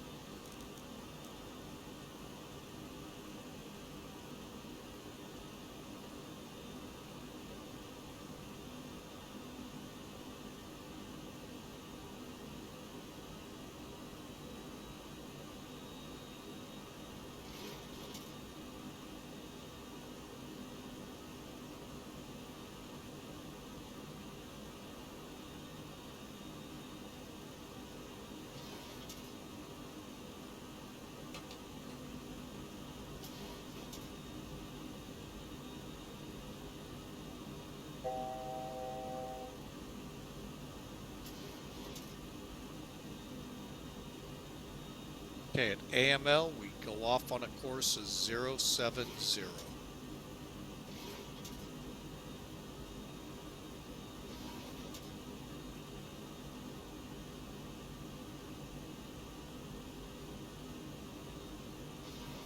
I'm hoping that right there is Reagan. That's what I'm hoping.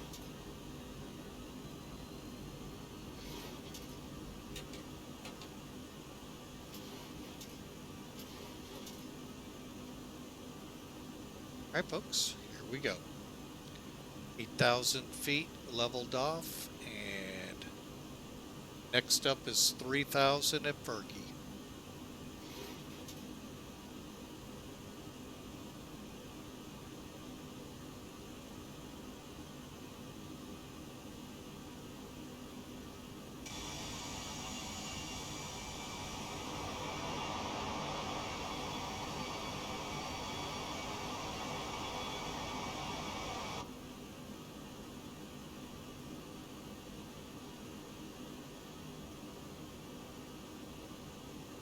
Now, with it being still dark, folks, that's why I'm going to let the RNAV do what it's supposed to.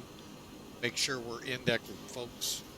You veer either side of that route, guess what? Might get to see F-16s the wrong way.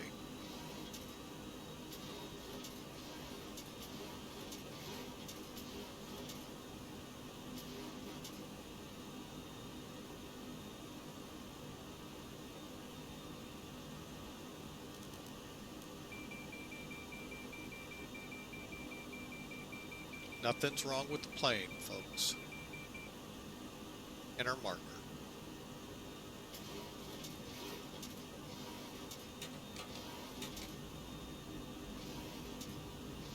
Go ahead and get the lights on.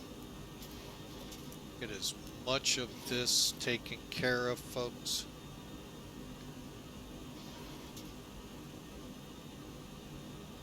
Alright, let's see how this looks.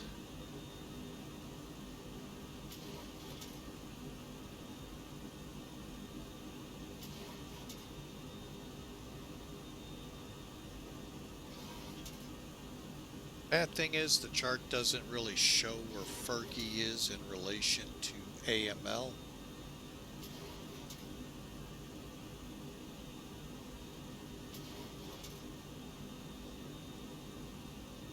I need to get slowed to 200.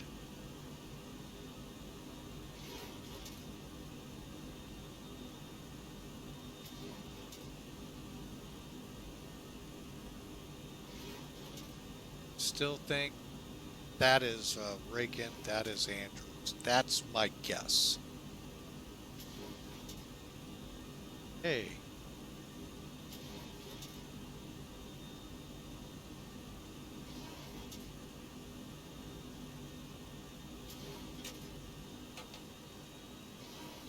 Gonna steepen us up a little. I'm a little nervous we're gonna be high.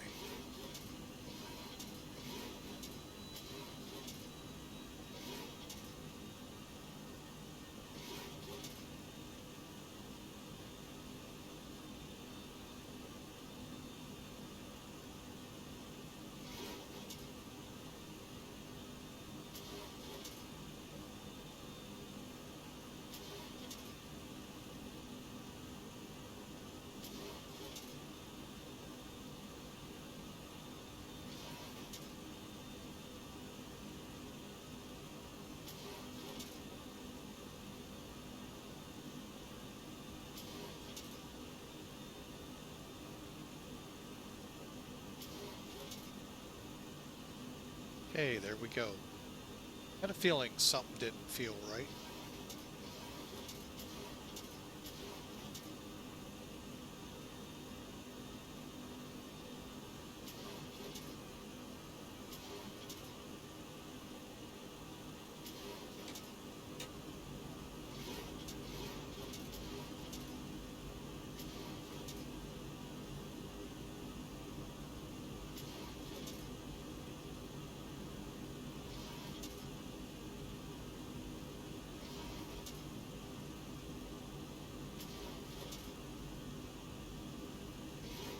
That probably is the Potomac. Well, maybe not. Maybe over here.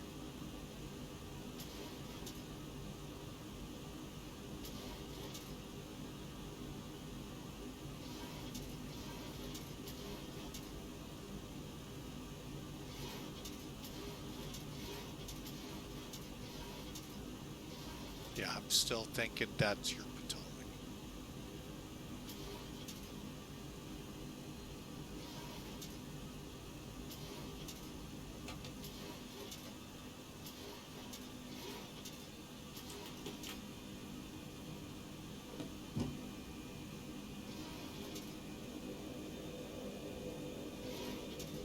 Okay, let's set 2600.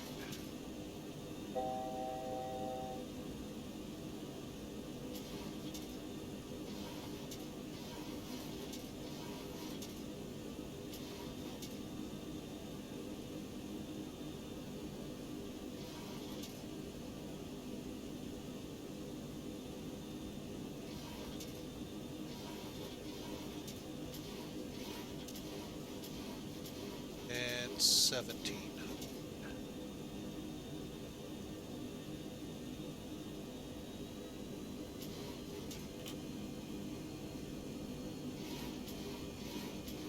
Guess what?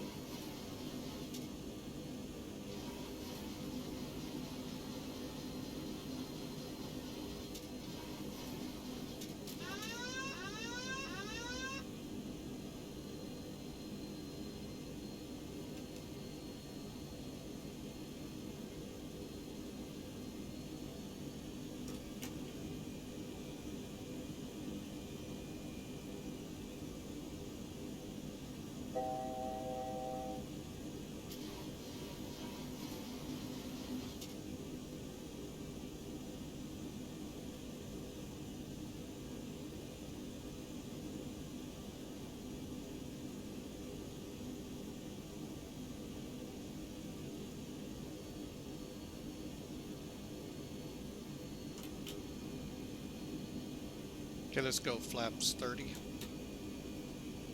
Hopefully I didn't go too many.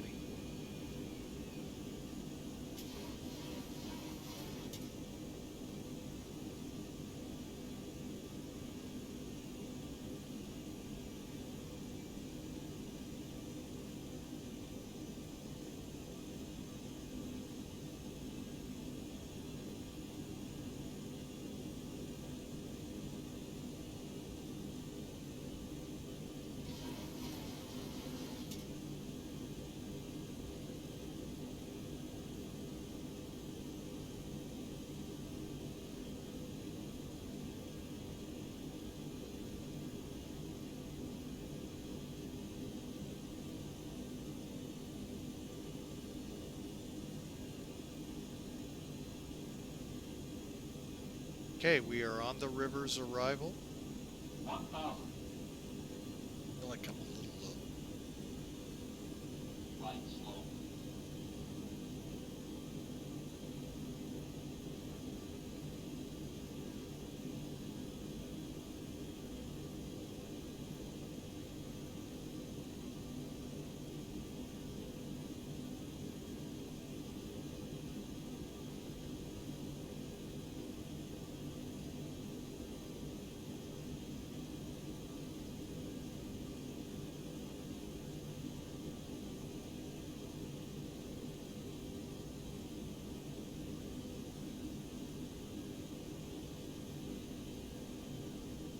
And the bridge is pretty much where you turn, folks.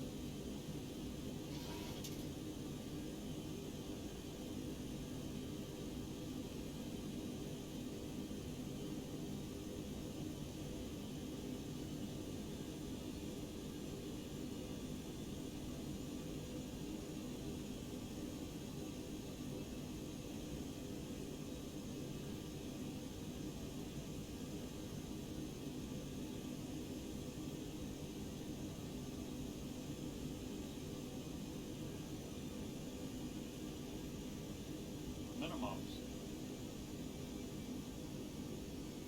400. Hey, we're stable. We'll be landing. 300.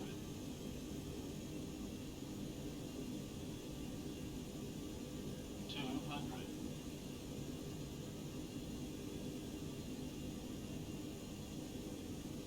100. 50, 40, 30, 20, 10.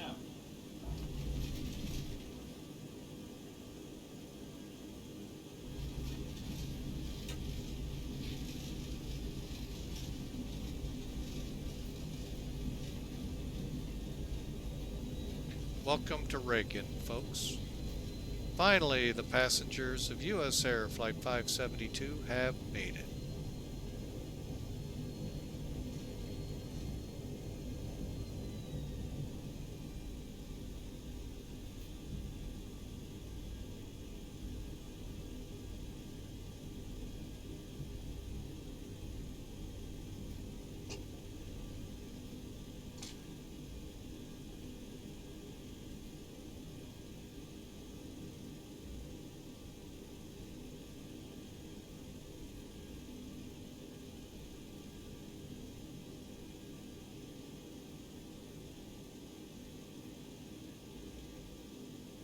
All right, folks, I hope you enjoyed that. At night, it makes it even that much more of a challenge. Holy mackerel, I enjoyed that even more at night than I ever have.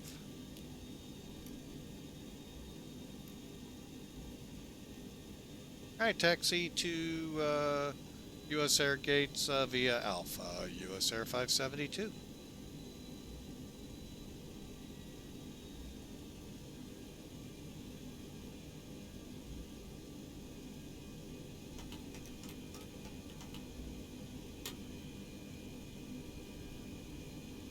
And let's get the spoilers up.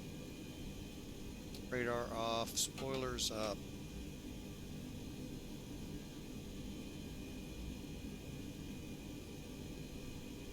And it's off.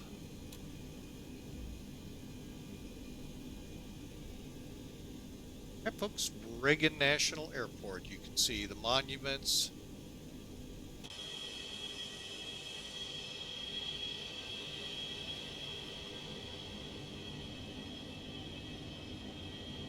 Really, not a bad scenery here, folks, in X-Plane 11. It looks just as good, if not a little better, in X-Plane 12. Okay, we're going to head down to Pier Terminal 2 gates. We'll go for D45 or whatever we end up in, folks. All right, so get this off.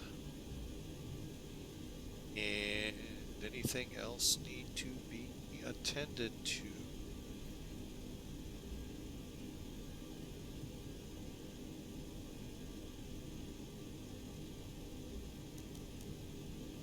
Okay. As soon as we get up here, Alpha's gonna, I believe, are we on Alpha or Juliet? Oh, we're on Juliet. I'll make the bend here.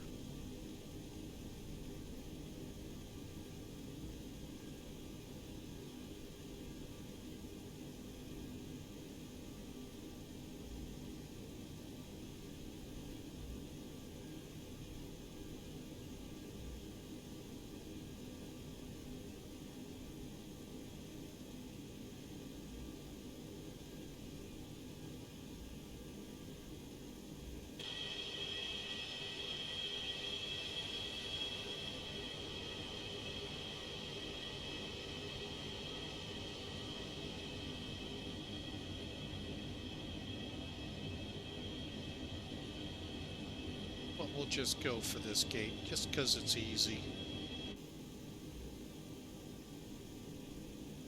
And off with the lights.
And there we go, folks. Welcome into Dulles.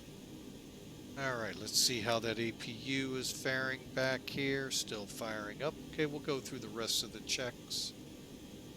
All right. Before landing parking, let's do the other one. All right, so after landing ignition, pitot heats. Turn them off. Hang on a second. The easy way.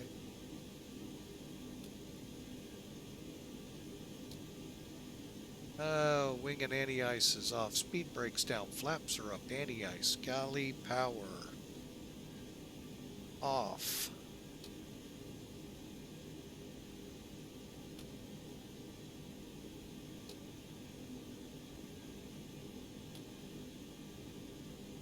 Okay, and galley power's off. Fuel set. Hydraulics. Seat pressure. APU's ready. Brake pressure 3000. Okay.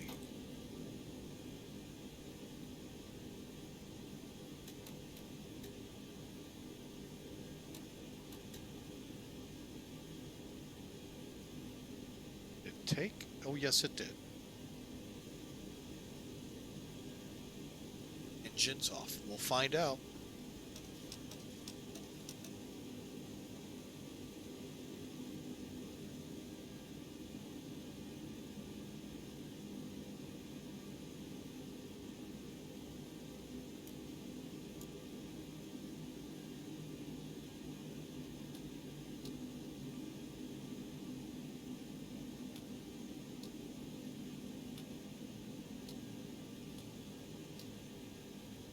Okay, parking brake, seat belts, rotating beacon, air conditioning set. Aircraft's ready for a flow through, and beacons off. All right, folks.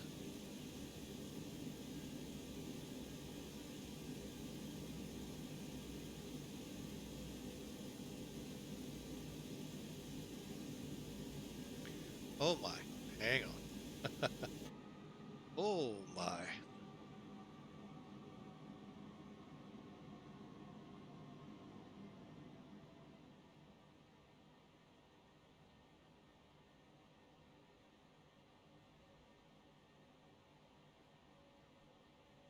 That's the one we...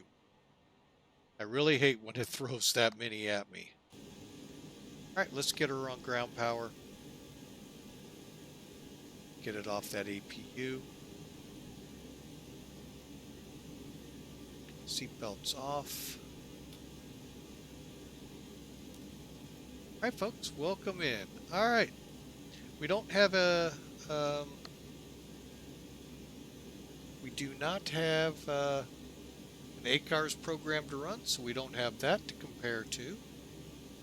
However, let me clear out these checklists because we don't need them anymore. We will look at this via Sim Toolkit. Hang on a second here. All right. Just getting the rest of this done. Run that.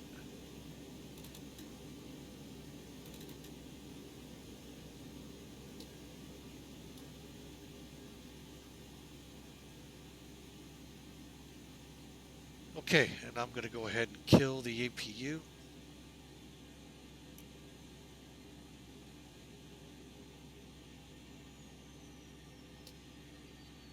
All right, there we go.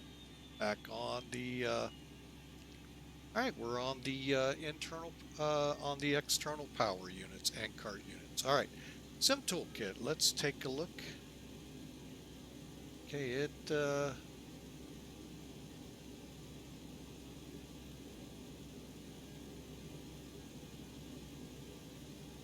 right, so let's get rid of nav graph here.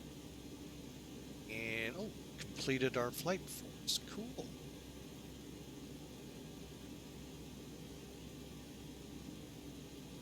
Hang on a second, folks.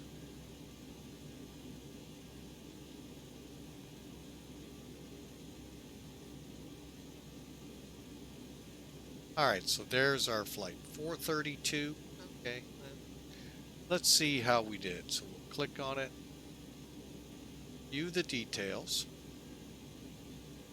Hour-and-a-half flight, 458 miles, and about a 2G landing, which is fine, and a little Boeing bump at the end. Overall, 122, a little slow, but I think we did pretty good, folks. Especially considering, well, look at that. We landed pretty close to the center line. We were only about 23 feet off. About 800 feet down the runway, which oh, we landed short. Okay, which is fine on a 7,000 foot runway. Aiming points right here, folks. Granted, at night, hard to see, but that's where we were shooting for. So, no complaints here. Good pitch, good. You know, it is what it is, and really a fun. Anytime, folks, you get a chance to fly Reagan National, it's always fun.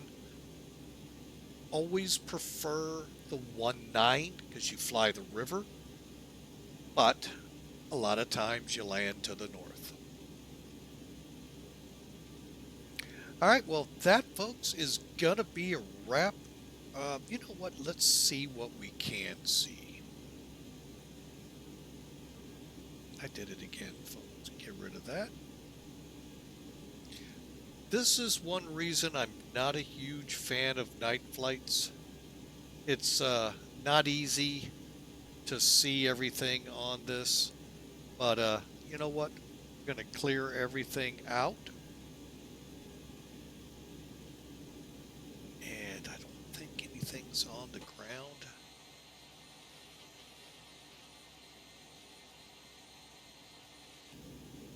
Let's see here.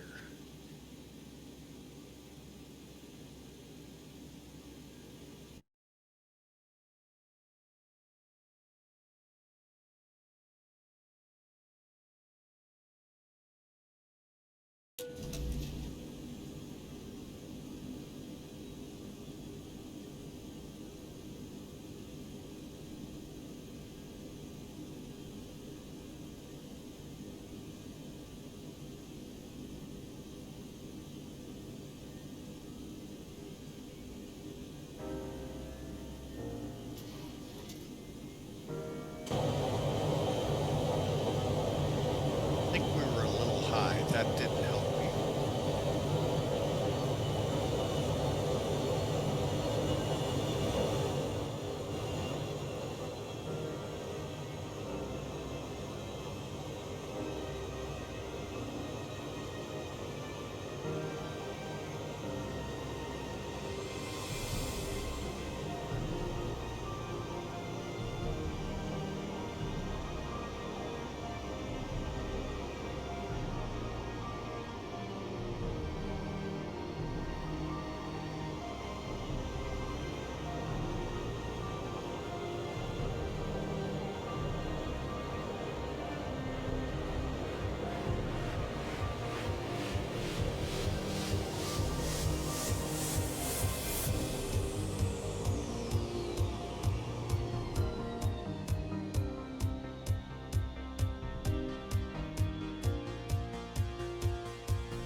Overall, not a bad landing, folks.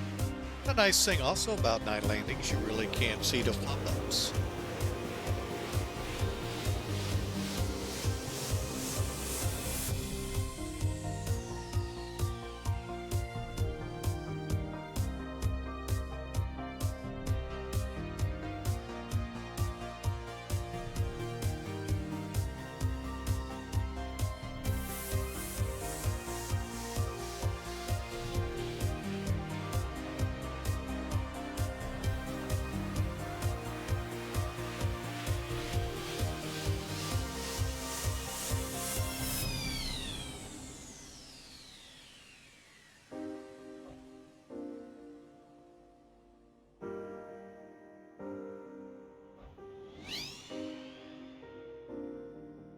Let's watch that approach again, as best we can.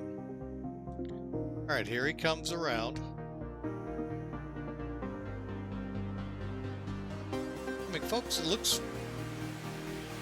approach-wise, it looks really good. Landing, okay, I'll give it to you. That could have been softer. But you know what? For an approach like this is not bad.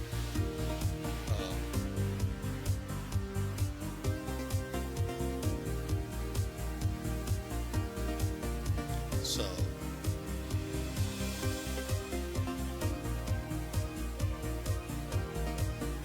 look at that, folks, just coming right at us. What an approach. I'm going to say we can't complain too much on this one. Alright, let's look back one more time. See what we can do. We're not going to go all the way. We'll go to there.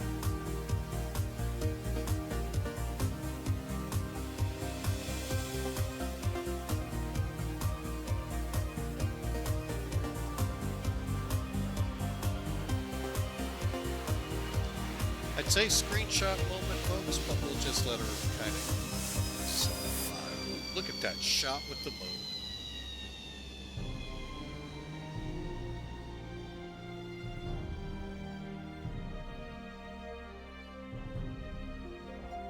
Sorry, folks. I may have to get that one. Let me go one more time.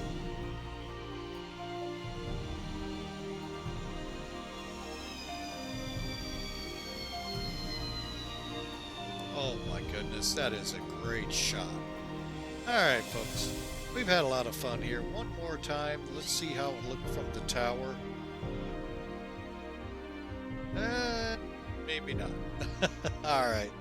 Alright, folks, we've had our fun. Here comes the bump. Not bad. Welcome to Reagan, folks. What a fun flight it was. We finally made it from Midway to Reagan National with a stop in all places, South Bend, Indiana, due to an engine fire. Number 1 engine. Rescue flight made it and brought the passengers in. And folks, this has just been an enjoyable couple of days of flying. We'll get her out of the replay mode.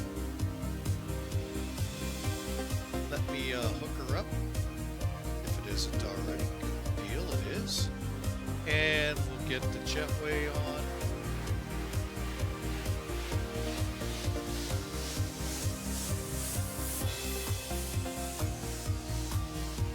Oops, wrong one.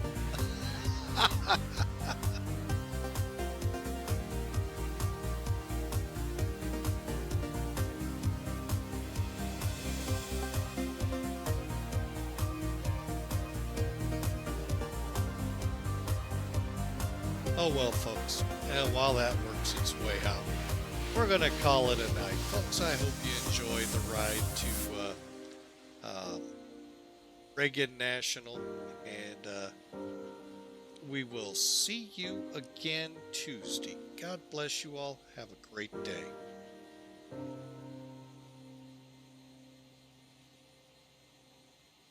And again, don't forget, folks, through the month of July, while we got all these jetways moving here, wow. We'll see if I can get some of them to pull away. Through the month of January or July, if you would, exclamation ticket. We'll get you a ticket for the raffle we're given at the end of the month on our last flight. Also, hang on a second. Now I think we can get rid of some of these. Also, folks, Saturday, the 15th of this month, we look forward to flying with you all from Honolulu over to Narita. So, for now, folks, we are going to wrap things up here. And I hope you all have a great rest of your week, great weekend. God bless you all, like I said, and we'll see you Tuesday.